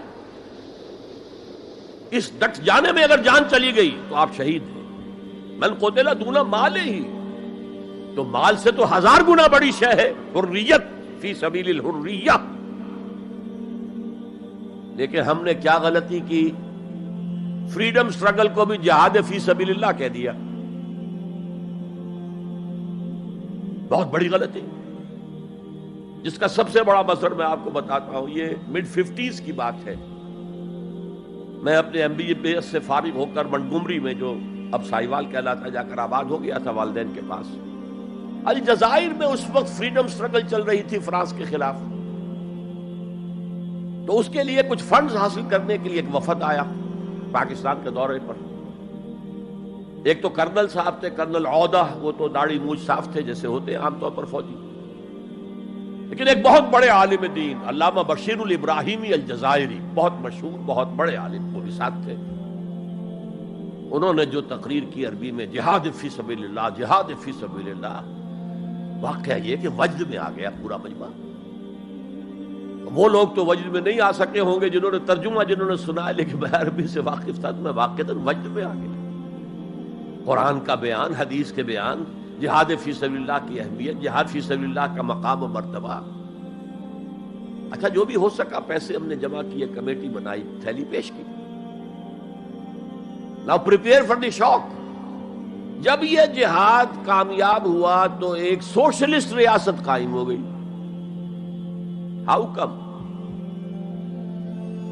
اگر یہ جہاد فی سبیل اللہ تھا تو اسلامی ریاست قائم ہونی چاہیے تھی. اگر درخت آم کا تھا تو اس میں نمولی کیسے لگ گئی؟ معلوم ہوا کہ ہم نے غلطی کی تھی. ہم نے اسے جہاد حریت کی بجائے جہاد فی سبیل اللہ کہہ دیا. بھئی جہاد حریت جائز ہے اور اس کے لیے جان دینا بھی شہادت ہے، لیکن آپ نے اس کو جہاد فی سبیل اللہ کیسے کہہ دیا؟ چنانچہ یہ نوٹ کر لیجئے کہ میں نے جب افغانستان میں روسی فوجیں داخل ہو گئیں تو جو وہاں پر ایک سٹرگل شروع ہوئی ہے، ریزسٹنس شروع ہوئی ہے، میں نے اسے کبھی جہاد فی سبیل اللہ نہیں مانا. جہاد فی سبیل اللہ کا نعرہ لگوا کر امریکہ نے فائدہ اٹھایا، مرے افغان، اور کام بن گیا اس کا آرک رائیول جو ہے وہ ختم ہو گیا. اور نتیجہ پوری دنیا بھگت رہی ہے کہ بائی پولر کی بجائے یونی پولر دنیا ہو گئی. اور وہ جو ایک پول ہے جتنا طاقت کے نشے میں اس وقت چور چور ہے، وہ آپ کو معلوم ہے، مجھے تفصیل میں جانے کی ضرورت نہیں. میں نے کہا تھا جہاد حریت ہے، جائز ہے، to defend your country against an invader, لیکن اسے جہاد فی سبیل اللہ نہ کہیں. اچھا اس سے آگے آئیے، اب ہیومن لیول پر اس سے اوپر کا ایک کی سطح ہے، نظریے اور نظام کے لیے جہاد. ایک نظریہ تھا مارکسزم، اس کی بنا پر نظام جو بنا وہ communism. Who really believed in Marxism and communism, he struggled to establish a communist state. یہ جہاد ہے فی سبیل الاشتراکیہ، اشتراکیت کی راہ میں جہاد کر رہے ہیں. جانیں دے رہے ہیں، مر رہے ہیں. زار کی فوجیں جو ہیں وہ شوٹ کر رہی ہیں کھڑے ہو کر کے قطاروں کے اندر، جانیں دے رہے ہیں. اس کے بغیر تو ظاہر بات ہے شہنشاہیت، زار کی شہنشاہیت کہیں جگہ چھوڑ سکتی تھی، کہیں اپنی جڑ چھوڑ سکتی تھی؟ تو یہ جو جہاد ہے یہ ہے ایک نظریے کی بنیاد پر، اس نظریے پر ایک نظام قائم ہوتا. جس نظریے میں وہ بلیو کرتے ہیں کہ یہی حق ہے، یہی انسان کے لیے بہتر ہے، اسی میں عدل ہے، اسی میں انصاف ہے، اس کو قائم کرنے کی جد و جہد کرنا ان پر فرض ہے. نہیں کرتے تو آپ کہیں گے ایسے ہی جھوٹ موٹ کو بنا پھرتا ہے کمیونسٹ. اس کی تو ساری دوستیاں، اس کے سارے تعلقات جو ہیں وہ تو کیپٹلسٹ کے ساتھ تھے، تو ان کے تنخواہیں لیتا. آپ کہتے ہیں کہ نہیں کہتے؟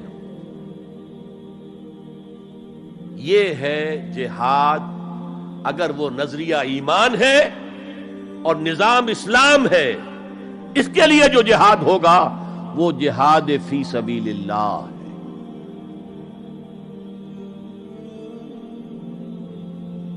کسی اور مقصد کے لیے یہ جہاد کو آپ جہاد فی سبیل اللہ نہیں کہہ سکتے. آپ ڈیموکریسی کے قیام کے لیے کسی بادشاہت کو ختم کر کے ڈیموکریسی کا نظام قائم کرنا چاہتے ہیں، جہاد ہے. جہاد فی سبیل الدیمقراطیہ، جہاد for the cause of democracy, جہاد فار دی کاز آف اشتراکیت. اسی معنی میں قرآن مشرکین مکہ کو بھی مجاہد قرار دیتا تھا. وہ تھے مجاہدین فی سبیل الشرک. جانے نہیں دے رہے تھے کیا؟ قربانیاں نہیں دے رہے تھے؟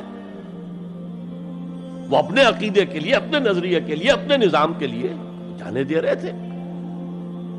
تو یہ ہے جہاد نظریے اور نظام کے لیے. پھر میں تیسری مرتبہ دوہرا رہا ہوں، اگر وہ نظریہ ایمان ہے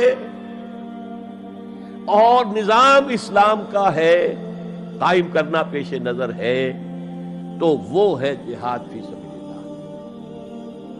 اب اس کے 3 لیولز ہیں اور ہر لیول پر 3 سب لیولز ہیں. سب سے پہلا جہاد فی سبیل اللہ کا مرحلہ ہے کہ ایمان دل میں آ گیا تو ایک کشاکش اندر شروع ہو جائے گی. میں اگر فرائیڈ کی اصطلاح استعمال کروں تو ایگو اور اڈ یا لبیڈو میں تصادم ہوگا. آپ کے نفس کی خواہش کچھ اور ہے، ایمان کہتا ہے غلط. کشاکش ہوگی کہ نہیں؟ یہ اندرونی جہاد ہے اپنے نفس کے خلاف. جیسے فرعون نے کہا تھا الیس لی ملک مصر وہذہ الانہار تجری من تحتی، کیا میں بادشاہ نہیں ہوں مصر کا؟ مصر کی حکومت میری نہیں ہے؟ اور کیا یہ ساری نہریں جو ہے میرے نظام کے تحت نہیں چل رہی؟ اسی طرح برا نہ مانیے، ہمارا نفس کہتا ہے یہ جسم میرا ہے، میری ملکیت ہے، اٹس مائی ڈومین، میری خواہش پوری کرنی ہوگی. جیسے اس نے کہا میں نہیں جانتا کوئی خدا ہے میرے سوا اور میرے اوپر، میں نہیں مانتا. نفس بھی کہتا میں نہیں ماننے کو تیار، کیا حلال ہے کیا حرام ہے، کیا جائز ہے کیا ناجائز، میری خواہش پوری کرو.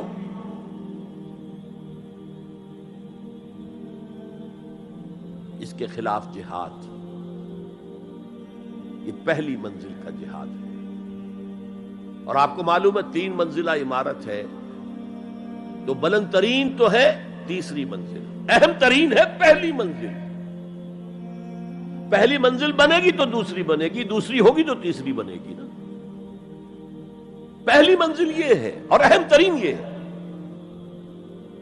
اسی لیے مولانا روم نے کہا نفس ماں ہم کم طرز فرعون نیست، میرا نفس بھی فرعون سے کم نہیں ہے، لیکن ایراعون نیست، اس کے پاس لاؤ لشکر تھا. اس نے زبان سے بھی کہہ دیا تھا انا ربکم الاعلی، میں ہوں خدا. میرا نفس بیچارہ اس کے پاس کوئی لاؤ لشکر نہیں، زبان سے تو یہ کچھ نہیں کہتا، اندر یہی کہتا میں بادشاہ ہوں اس وجود کا، میری مرضی پوری.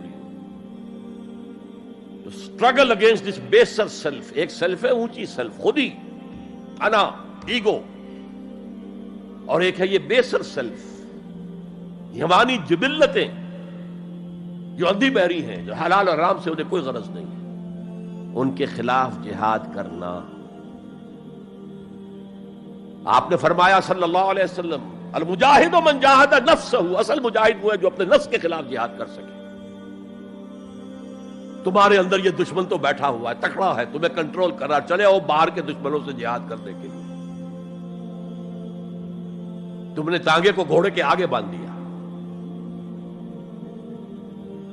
اور ایک دفعہ حضور سے پوچھا گیا ای الجہاد افضل یا رسول اللہ، اے اللہ کے رسول سب سے افضل جہاد کون سا ہے؟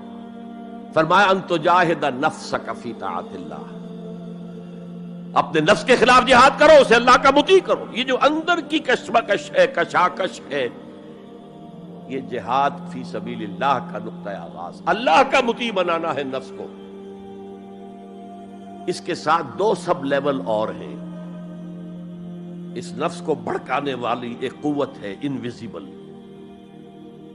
اور ویزیبل بھی ہے. انویزیبل قوت سب سے بڑی ابلیس، شیطان لعین، اور اس کے چیلے چاٹے جنات میں سے. اور ویزیبل میں انسانوں میں جو اس کے ایجنٹ ہیں، جو فحاشی کو کلچر کا نام دے، یہ اس ابلیس کے چیلے ہیں. ان کے خلاف جہاد نہیں کریں گے آپ. اگر آپ ان کے خلاف ایگریسو ایٹیٹیوڈ اختیار نہیں کریں گے تو آپ ان کے دباؤ میں آ جائیں گے. ان الشیطان لکم عدوا فاتخذوہ عدوا، اے لوگوں یہ شیطان تمہارا دشمن ہے، اس کو اپنا دشمن سمجھو. وہ تمہیں سبز باغ دکھاتا ہے، بدی کو مزین کر کے دکھاتا ہے، اچھے اچھے نام اس کے رکھ دیتا ہے، اور تمہیں آمادہ کرتا ہے بدی کے ارتکاب پر. نہیں، وہ تمہارا دشمن ہے. افتتخذونہ وذریتہ اولیاء من دونی، تم مجھے چھوڑ کر اسے اور اس کے چیلے چانٹوں کو تم اپنا دوست بناتے ہو. نہیں، شیطان کے خلاف جنگ کرو. اور تیسرا اس پر سب لیول کیا ہے؟ معاشرہ اگر بگڑا ہوا ہے، اس کا عمومی رجحان برائی کی طرف ہے، تو سوشل پریشرز آپ کو ادھر دھکیلتے ہیں. جیسے کہ اگر کوئی موب جا رہا ہے تو اس کے ساتھ چلنا تو بہت آسان ہے، وہ خود ہی آپ کو دھکیلتا ہوا لے جائے گا. اس کے خلاف چلنا بہت مشکل کہا. ہو سکتا ہے آپ بڑی زور لگا کے 4 قدم آگے بڑھیں، پھر کو ریلا آئے 10 قدم پیچھے لے جائے. تب دو ہی راستے ہیں، زمانہ بات و سازت تو بعد زمانہ بے ساز. یا تو پیسو معاملہ ہے، زمانہ تمہارے ساتھ سازگاری نہیں کرتا، چھوڑو تم زمانے کے ساتھ سازگاری اختیار کر لو، چلو تم ادھر کو ہوا ہو جدھر کی. ایک یہ ہے کہ نہیں، زمانہ بات و سازت تو بعد زمانہ ستیس. زمانہ اگر تمہارے ساتھ سازگاری نہیں کر رہا تو زمانے سے جنگ کرو، لڑو، ریزسٹ کرو. تو 3 جہاد ہو گئے فرسٹ لیول کے. 3 سب لیولز: نفس امارہ، اڈ، لیبیڈو، نفس حیوانی کے خلاف جہاد، اس کو بھڑکانے والے، وسوسہ اندازی کرنے والے، اس میں پھونکے مارنے والے، شیطان اور اس کی ذریت مانوی اور ذریت نسلی، جنات اور انسانوں میں جو اس کے ایجنٹ ہیں، ان کے خلاف جہاد. معاشرے کے خلاف ایک سٹرگل. اب یہ 3 جہاد آپ نے کر لیے، اللہ توفیق دے ہم میں سے ہر ایک کو. تو اب یہ جہاد آپ کے جسم سے باہر نکلے گا، خارج میں آئے گا. دوسری منزل ہے نظریاتی تصادم. اگر آپ نے ایمان کا نظریہ اختیار کیا ہے تو الحاد کا نظریہ رکھنے والے بھی موجود ہیں. آپ نے توحید کے نظریے کو اختیار کیا ہے تو مشرکانہ عقائد رکھنے والے بھی موجود ہیں. They are bound to resist. اس کے خلاف جہاد کرنا ہوگا، محنت کرنی ہوگی، اپنی بات کو دلائل سے ثابت کرنا ہوگا، اپنی بات کو اچھے انداز میں حسن اسلوب سے لوگوں کے دلوں تک پہنچانا ہوگا. ظاہر بات ہے وقت لگے گا، جان کھپے گی، اور اگر آپ انتہائی سنسیئر ہیں، یہ آپ کا ایک لائف لانگ اور ہول ٹائم جو ہے آپ کی انگیجمنٹ ہو گئی ہے. اینڈ ٹائم از منی. جہاد بالمال، جہاد بالنفس.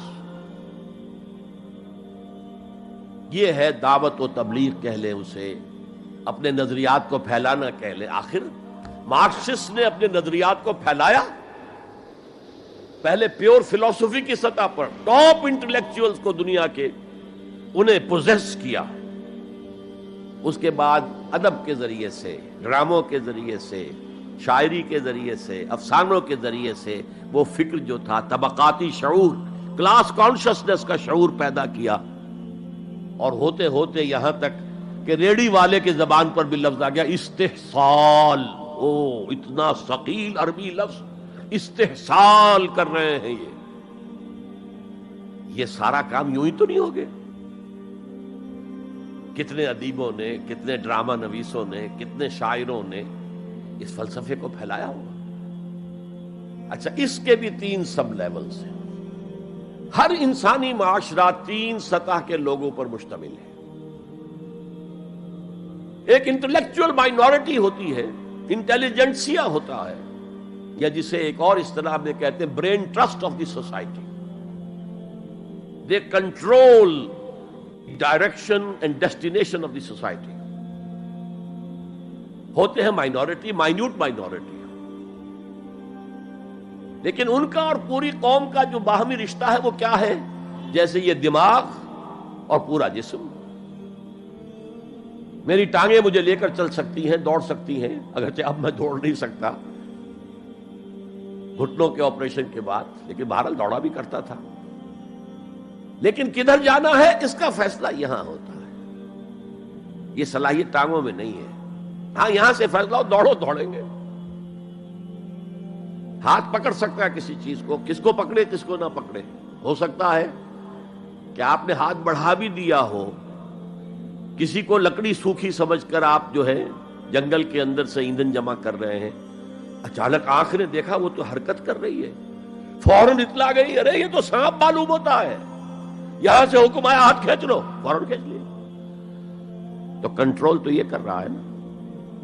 ماسز کسی معاشرے کی نہ ڈائریکشن معین کر سکتے ہیں، نہ اس کی ڈیسٹینیشن کا فیصلہ کر سکتے ہیں. یہ اس کا انٹیلیجنسیا ہے، یہ اس کا برین ٹرسٹ ہے، یہ اس کا انٹلیکچوئل ایلیٹ ہے.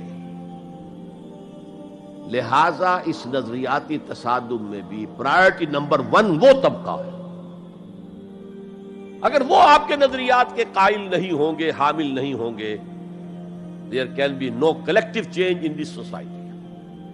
افراد کچھ مل جائیں گے آپ کو، افراد کے اندر ہوتے ہیں جو قبول کر لیتے بس، لیکن معاشرہ ان کے کنٹرول میں. اور اس سطح کے لوگوں کو دعوت دینا، تبلیغ کرنا آسان کام نہیں. آپ کو دلیل سے بات کرنی ہوگی، آپ کو ان کے نظریات کا تجزیہ کرنا ہوگا، اس میں کتنا حصہ غلط ہے، کتنا صحیح ہے. ان کے دماغوں میں مارکسزم گھسا ہوا ہے، ان کے دماغوں میں فرائیڈزم گھسا ہوا ہے، ان کے دماغوں میں ڈارونزم گھسا ہوا ہے، ان کے دماغوں میں لاجیکل پازیٹیوزم گھسا ہوا ہے. ہاں، کچھ لوگ رہے ہیں آئیڈیلسٹ بھی. ایک ہندوستان میں مسلمان پیدا ہوا آئیڈیلسٹ فلسفی علامہ اقبال، اور دوسرے ہندو رادھا کرشنن، بہت بڑے آئیڈیلسٹ، اس میں کوئی شک نہیں.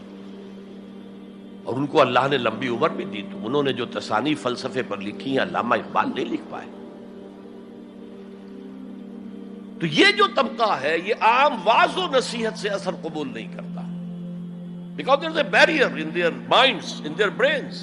You have to pierce through that barrier, and only then you can approach their hearts. ان کے دلوں تک رسائی نہیں ہو سکتی براہ راست جب تک کہ یہ خول جو ہے، یہ نظریاتی خول، اس کو پیئرس نہ کیا جائے. اور اس کو پیئرس کرنا آسان نہیں ہے. کچھ ذہین نوجوان، فطین نوجوان، اعلیٰ صلاحیتوں والے نوجوان اپنی پوری زندگی اسی کام کے لیے وقف کریں کہ ایک طرف ان جدید علوم و نظریات کو گہرائی میں اتر کر پڑھنا ہے اور سمجھنا ہے. جب تک آپ ان نظریات کو جانیں گے نہیں، نفی کیسے کریں گے؟ آپ کیسے آج تجزیہ کریں گے کہ اس میں یہ حصہ صحیح ہے یہ حصہ غلط ہے؟ اور دوسری طرف قرآن کی گہرائی میں غوطہ زنی کرنی ہے تاکہ ہدایت جو اللہ کی آئی ہوئی ہے اس کو آپ اچھی طرح سمجھیں، اور پھر اس نور کی روشنی میں پھر آپ لوگوں کو ان چیزوں کے خلاف متنبع کریں کہ اس میں یہ غلطی ہے، اس میں یہ غلطی ہے، اکنامکس کی یہ تھیوری غلط ہے، باطل ثابت ہو چکی ہے، ڈارونزم جو ہے وہ بایولوجی کے میدان میں شکست دیا جا چکا ہے۔ لیکن یہ کہ یہ تو کام کرنا جو ہے it's a lifelong affair. اب ظاہر بات ہے آپ کے علم میں شاید ہو کہ جب مارکس کتاب لکھ رہا تھا داس کیپیٹال تو اسے فاقے آ رہے تھے، اسے کچھ سپورٹ کرتا تھا اینجلز، لیکن یہ کہ کچھ عرصہ ایسے بھی ہوا ہے کہ وہ بھی سپورٹ نہیں کر سکتا، لیکن پھر اس کی کتاب نے دنیا کو پوزیس کیا ہے، اس کے فلسفے نے لوگوں کو اپنی گرفت میں لیا ہے، تبھی تو پھر انقلاب برپا ہوا۔ اسی طریقے سے جب تک کہ کچھ نوجوان اسے اپنا پوری زندگی کا کیریئر نہیں بنائیں گے، اس کا کوئی امکان نہیں ہے کہ اس طبقے میں آپ کوئی ڈینٹ بھی ڈال سکے۔ اور اگر یہ نہیں ہوگا تو society as a whole, the state as a whole will never accept any change. اس سے نیچے آئیے، عوام الناس، ان کے دماغ کلین سلیٹ کی طرح ہے، اس میں نہ کوئی خناس ڈارونزم کا بھرا ہوا ہے، نہ فرائیڈزم کا ہے، نہ مارکسزم کا ہے، کچھ بھی نہیں، کلین سلیٹ ہے۔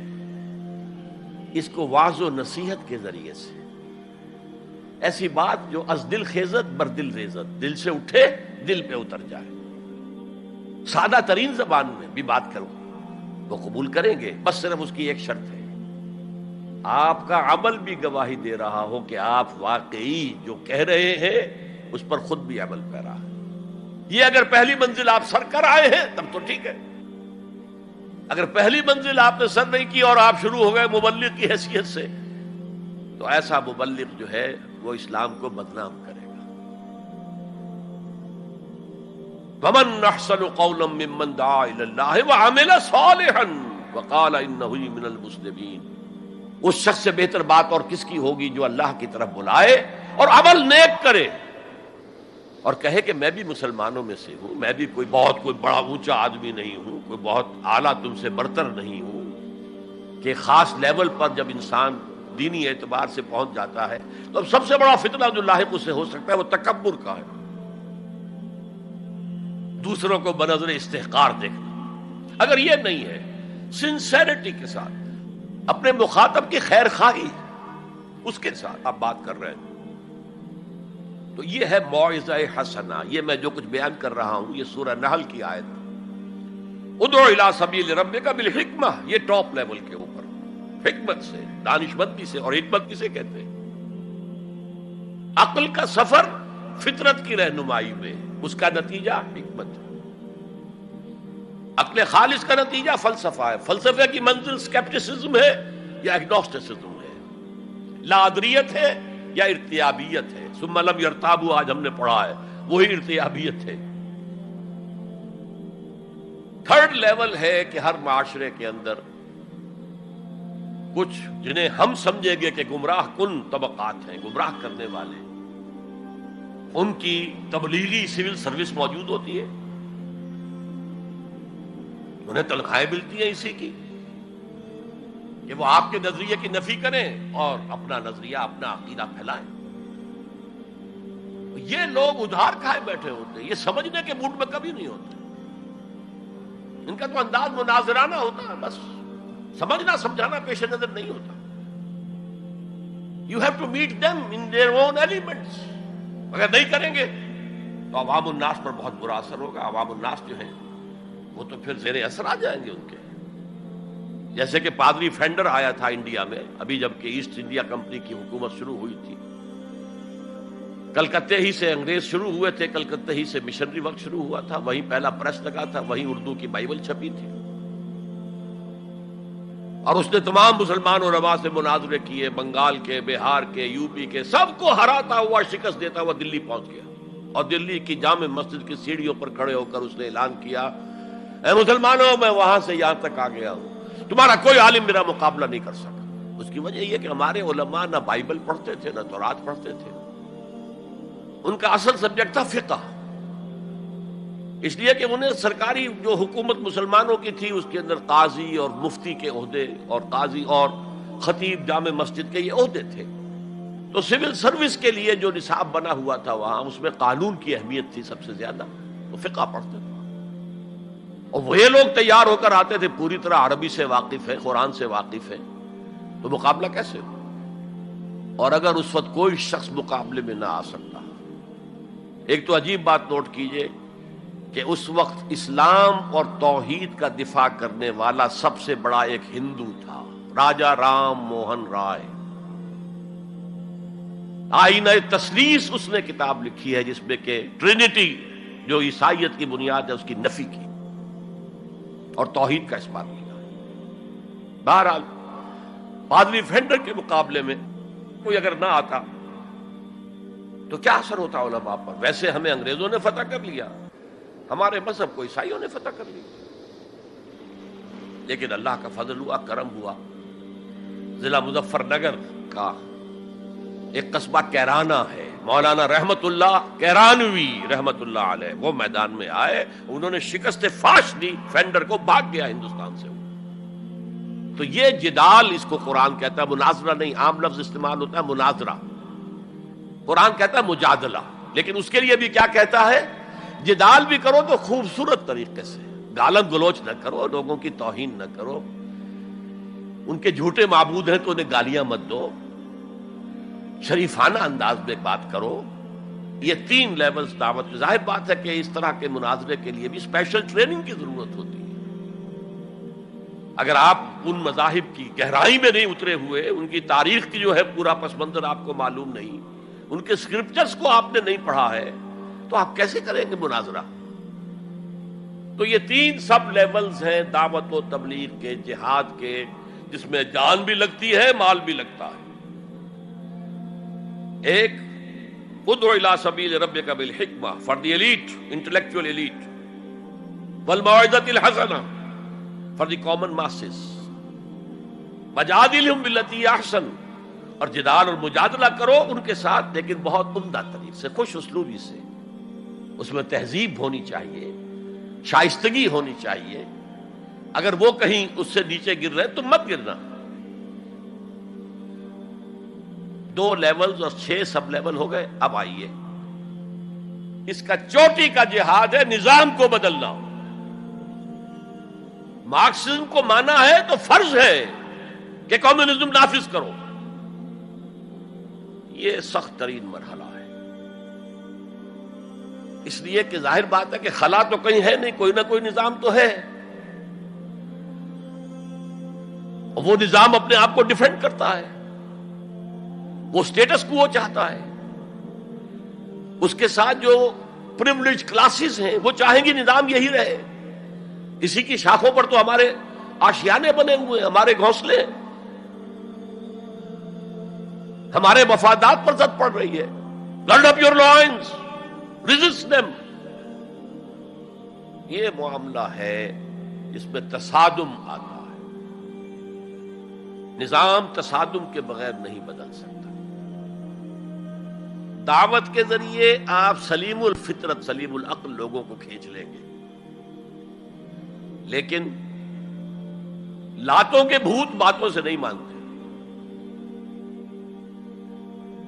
جن کے ویسٹڈ انٹرسٹ ہے وہ نہیں چھوڑیں گے. ان میں سے بھی ہو سکتا ہے نکل آئے. ابو بکر صدیق انہی میں سے تھے، عثمان غنی انہی میں سے تھے، لیکن نکل آتے، لوگ نکل آتے. لیکن اکثریت ان کی وہ ڈٹ جاتی ہے.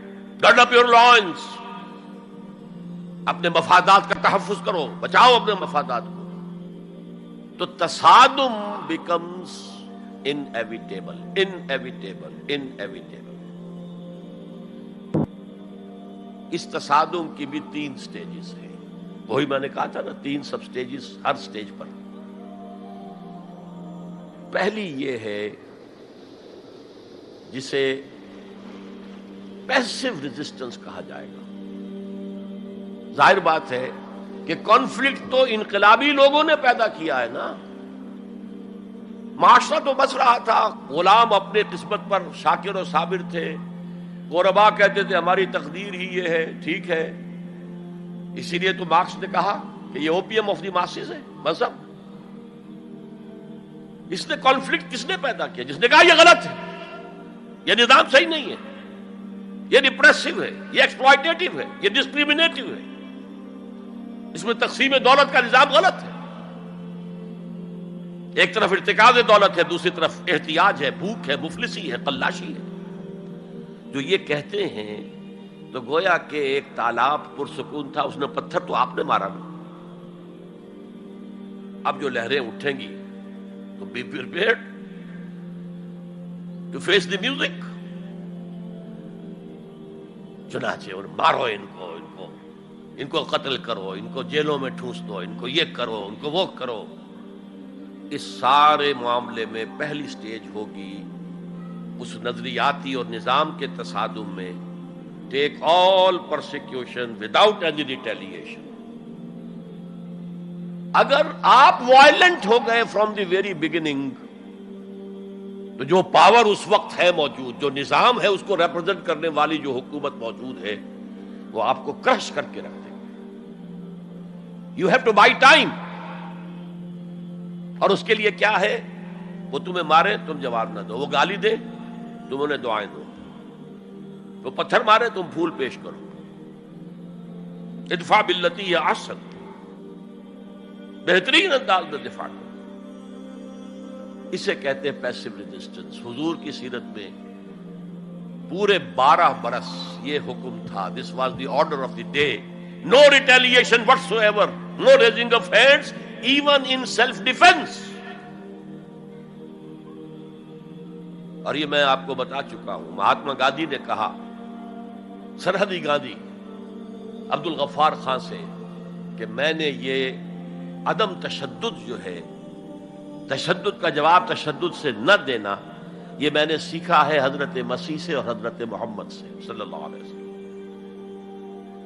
حضرت مسیح کی زندگی پہلی سٹیج ہی پر تک رہی، آگے کی وہ مہم چلی ہی نہیں، اس لیے کہ آپ کو ریسپانس ملا ہی نہیں۔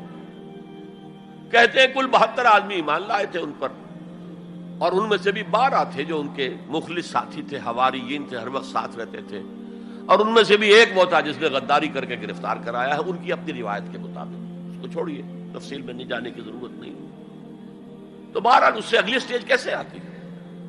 دعوت وہ دیتے رہے، دعوت دیتے رہے، وعظ کہتے رہے، یہ سب کچھ کرتے رہے، سیکنڈ سٹیج تک رہے، تھرڈ سٹیج تک تو جب تک کہ قوت حاصل نہ ہو you can't proceed. If there's no response, you can't go forward۔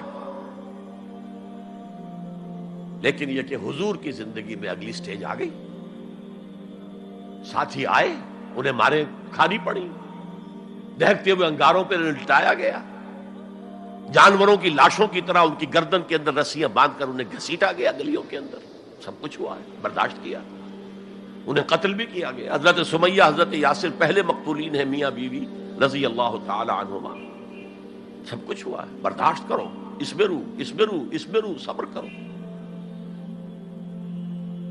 اس کا ایک بہت بڑا نتیجہ نکلتا ہے، اس معاشرے میں جو سائلنٹ میجورٹی ہوتی ہے، وہ سائلنٹ میجورٹی سائلنٹ تو ہوتی ہے، ڈمب تو ہے، ڈیف نہیں ہے، بلائنڈ نہیں ہے۔ وہ بلال کی چیخیں تو سن رہی ہے نا، وہ دیکھ رہی ہے کس طرح دہکتے ہوئے انگاروں پر خباب بن الارت کو لٹایا گیا۔ یہ جو سائلنٹ میجورٹی ہوتی ہے، اب یہ سوچتی ہے یہ ان کے اوپر کیوں یہ تشدد آ رہا ہے؟ کیا بلال نے آقا کی کوئی چوری کر لی تھی؟ کہیں خدا نہ خواستہ خاکم بدہن آقا کی بیٹی کی عزت پر ہاتھ ڈال دیا؟ کیا کیا تھا جو یہ آقا جو ہے امیہ ابن خلف یہ کچھ کر رہا ہے اس کے ساتھ؟ اس کے بعد جب انہیں معلوم ہوتا ہے کوئی جرم نہیں ہے، صرف یہ کہتا ہے اللہ ایک ہے، میں اور اس کے ساتھ کسی کو شریک کرنے کو تیار نہیں، اور محمد اللہ کے رسول ہے، بس جرم ہے تو یہ ہے۔ اب اس کا کیا اثر پڑتا ہوگا اس سائلنٹ میجورٹی پہ، اس کا آپ اندازہ کر لیجیے۔ ان کی ہمدردیاں اندر ہی اندر ان کے ساتھ ہو رہی ہیں، اگرچہ وہ گئے ہیں اپنے لیڈروں کے دباؤ کی وجہ سے غزوہ بدر میں، مفتوح تو پہلے سے ہو چکے تھے، جو دلوں کو فتح کر لے وہی فاتح زمانہ۔ بہرحال first stage is passive resistance, صبر محض. سیکنڈ، جب ذرا محسوس ہو ہمارے پاس طاقت ہے، we can risk a direct confrontation with the system، تو اس نظام کو کہیں سے چھیڑا جائے دکھتی رکھ کو. دیکھیے گاندھی جی کی موومنٹ میں عرض کر چکا ہوں، پہلے کیا تھا؟ Non violent, naan cooperation. کوئی جرم تو نہیں ہے، ہم نہیں پہنتے تمہارے کپڑے، کیا کوئی قانون ہے یہ؟ لیکن سیکنڈ سٹیج کیا آئی؟ یہ چھیڑنا تھا اس کو. نان وائلنٹ سول ڈس اوبیڈینس. ہم پرماتما کے سمندر سے پرماتما کا بنایا ہوا نمک لینے جا رہے ہیں، ہم نے تو کسی کو کچھ نہیں کہا. But it amounted to challenging the taxation policy of British India. اب لاٹھیاں پڑی ہیں، جیلوں میں ٹھوسے گئے ہیں، سب کچھ برداشت کیا ہے، کھڑے رہے ہیں، مضبوط رہے. تو یہ سٹیج آتی ہے جب یہ سمجھا جائے کہ ہاں اب طاقت ہے ہمارے پاس. We can risk a direct confrontation with the system. اس میں حضور نے کیا کیا تھا؟ مدینے میں جا کر آپ نے 6 مہینے لگائے تھے، 3 کام جن سے کہ اپنی پوزیشن کنسولیڈیٹ کی. مدینے میں کنسٹرکشن آف دی ماسک، وہ مرکز بن گیا، وہی حکومت، وہی دار الشورا، وہی تزکیے کی جگہ، وہی نماز کی جگہ، سب کچھ وہی تھا. دوسرے، ایک انصاری ایک مہاجر، بھائی بھائی، تاکہ یہ 2 فیکشنز علیحدہ علیحدہ نہ رہیں، انٹیگریٹ ہو جائیں. اور ایک جو 3 قبیلے یہود کے موجود تھے ان کو جکڑ لیا ایک میثاق میں، معاہدے میں، میثاق Medina, joint defence of Medina, pact for the joint defence of Medina. اگر مدینے میں باہر سے حملہ ہوا تو ہم سب مل کر ایک امت کی حیثیت سے دفاع کریں. اس کے بعد آپ نے چھوٹے چھوٹے چھاپا مار دستے بھیجنے شروع کر دیے. ان کی جو لائف لائن تھی، میں نے بتایا تھا کہ ان کے کیریوانز کو کوئی ٹوکتا نہیں تھا، روکتا نہیں تھا، لوٹتا نہیں تھا. اب تھریٹن کیا محمد نے صلی اللہ علیہ وسلم. یہ گویا کہ اکنامک بلاکیڈ آف مکہ تھا. اور جب بھی یہاں کہیں گئے آپ، وہاں کے لوکل قبیلے سے آپ نے صلح کر لی، معاہدہ کر لیا. یا تو وہ پہلے قریش کے حلیف تھے، اب حضور کے حلیف ہو گئے، یا انہوں نے کہا کہ صاحب ہم نہ آپ کے ساتھ نہ ان کے ساتھ، نیوٹرل رہیں گے، نہ آپ کے خلاف ان کی مدد کریں گے، نہ ان کے خلاف آپ کی مدد کریں گے. ان دونوں کا نتیجہ یہ ہوا کہ zone of political influence of Quraysh started diminishing. یہ 2 ریزنز تھیں کہ پھر پوری طاقت کے ساتھ قریش نے ریٹیلیٹ کیا ہے. اور پھر لاسٹ معاملہ شروع ہوا ہے، تیسری منزل. اس تیسری منزل کی تیسرا سب لیول، اس کا نام ہے قتال فی سبیل اللہ. اب جنگ شروع، a 6 years long war. یہ جو بدر ہے، احد ہے، احزاب ہے، بنی المصطلق ہے، بے شمار غزوات، چھوٹے چھوٹے، بڑے بڑوں کے نام ہمیں یاد ہیں صرف. It was a continuous war with battles. Badr battle ہے، جنگ نہیں ہے، جنگ تو مسلسل ہے. بہرحال اس کا نتیجہ یہ قتال فی سبیل اللہ کی منزل آئی ہے. چونکہ یہ ساری 8 منزلیں طے کر کے یہاں پہنچے تھے، لہذا کامیابی ہوئی. اگر ایسے ہی اچھل کر نویں منزل پر پہنچ جاتے تو نیچے گر کر ختم ہوتے. یہ ہے قتال فی سبیل اللہ، اللہ کی راہ میں قتال. بہرحال آج کے انقلاب اسلامی کے لیے پہلے 5 سٹیپ جو کہ تو رہیں گے. دعوت دی جائے گی، لوگوں کی اصلاح کی جائے گی، انہیں منظم کیا جائے گا، پھر پیسو ریزسٹنس کے دور سے گزرنا ہوگا، پھر ایکٹیو ریزسٹنس. لیکن آخری جو ہے 2 طرفہ جنگ کی بجائے ایک طرفہ جنگ. آپ یہ نہ سمجھیے گا میں ہندوستان میں تقریر کر رہا ہوں تو میں گاندھی جی کی تعریف کر رہا ہوں. یہ میری تقریریں کیسٹ پہلے سے موجود ہے، میں نے ہمیشہ نام لیا ہے کہ آج کے دور میں اس انقلابی عمل کی آخری سٹیج کیا ہوگی. اس کے ضمن میں مہاتما گاندھی کا پروسیس درست ہے. نان وائلنٹ، نان کوآپریشن، ترک موالات، نان وائلنٹ، سول ڈس اوبیڈینس. لیکن یہ سٹیجز کب آئیں؟ جب گاندھی لیڈر بن چکے تھے. ان کا یہ کہہ دینا کافی تھا کہ بدیشی کپڑا ہم نہیں پہنیں گے اور ہم اپنا چرخہ چلائیں گے. پورے ہندوستان میں چرخے چلنے شروع ہو گئے. لیڈر تو پہلے کوئی ہونا. تو یہ اجتہاد جو ہے اس کو آج ہمیں قبول کرنا ہوگا. ہمارے لوگ کچھ دوسرے راستوں پر چلے ہیں جس کی وجہ سے دنیا کو موقع ملا ہے کہ وہ جہاد کے لفظ کو خوب اچھالیں اور بدنام کریں. حالانکہ جہاد کا یہ پروسیس سامنے ہو تو کسی سلیم الفطرت انسان، کسی سلیم العقل انسان کو اس پر اعتراض کا کوئی بھی حق حاصل نہیں ہوگا. بارک اللہ لی و لکم فی القرآن العظیم ونفعنی و ایاکم بالآیات و ذکر الحکیم.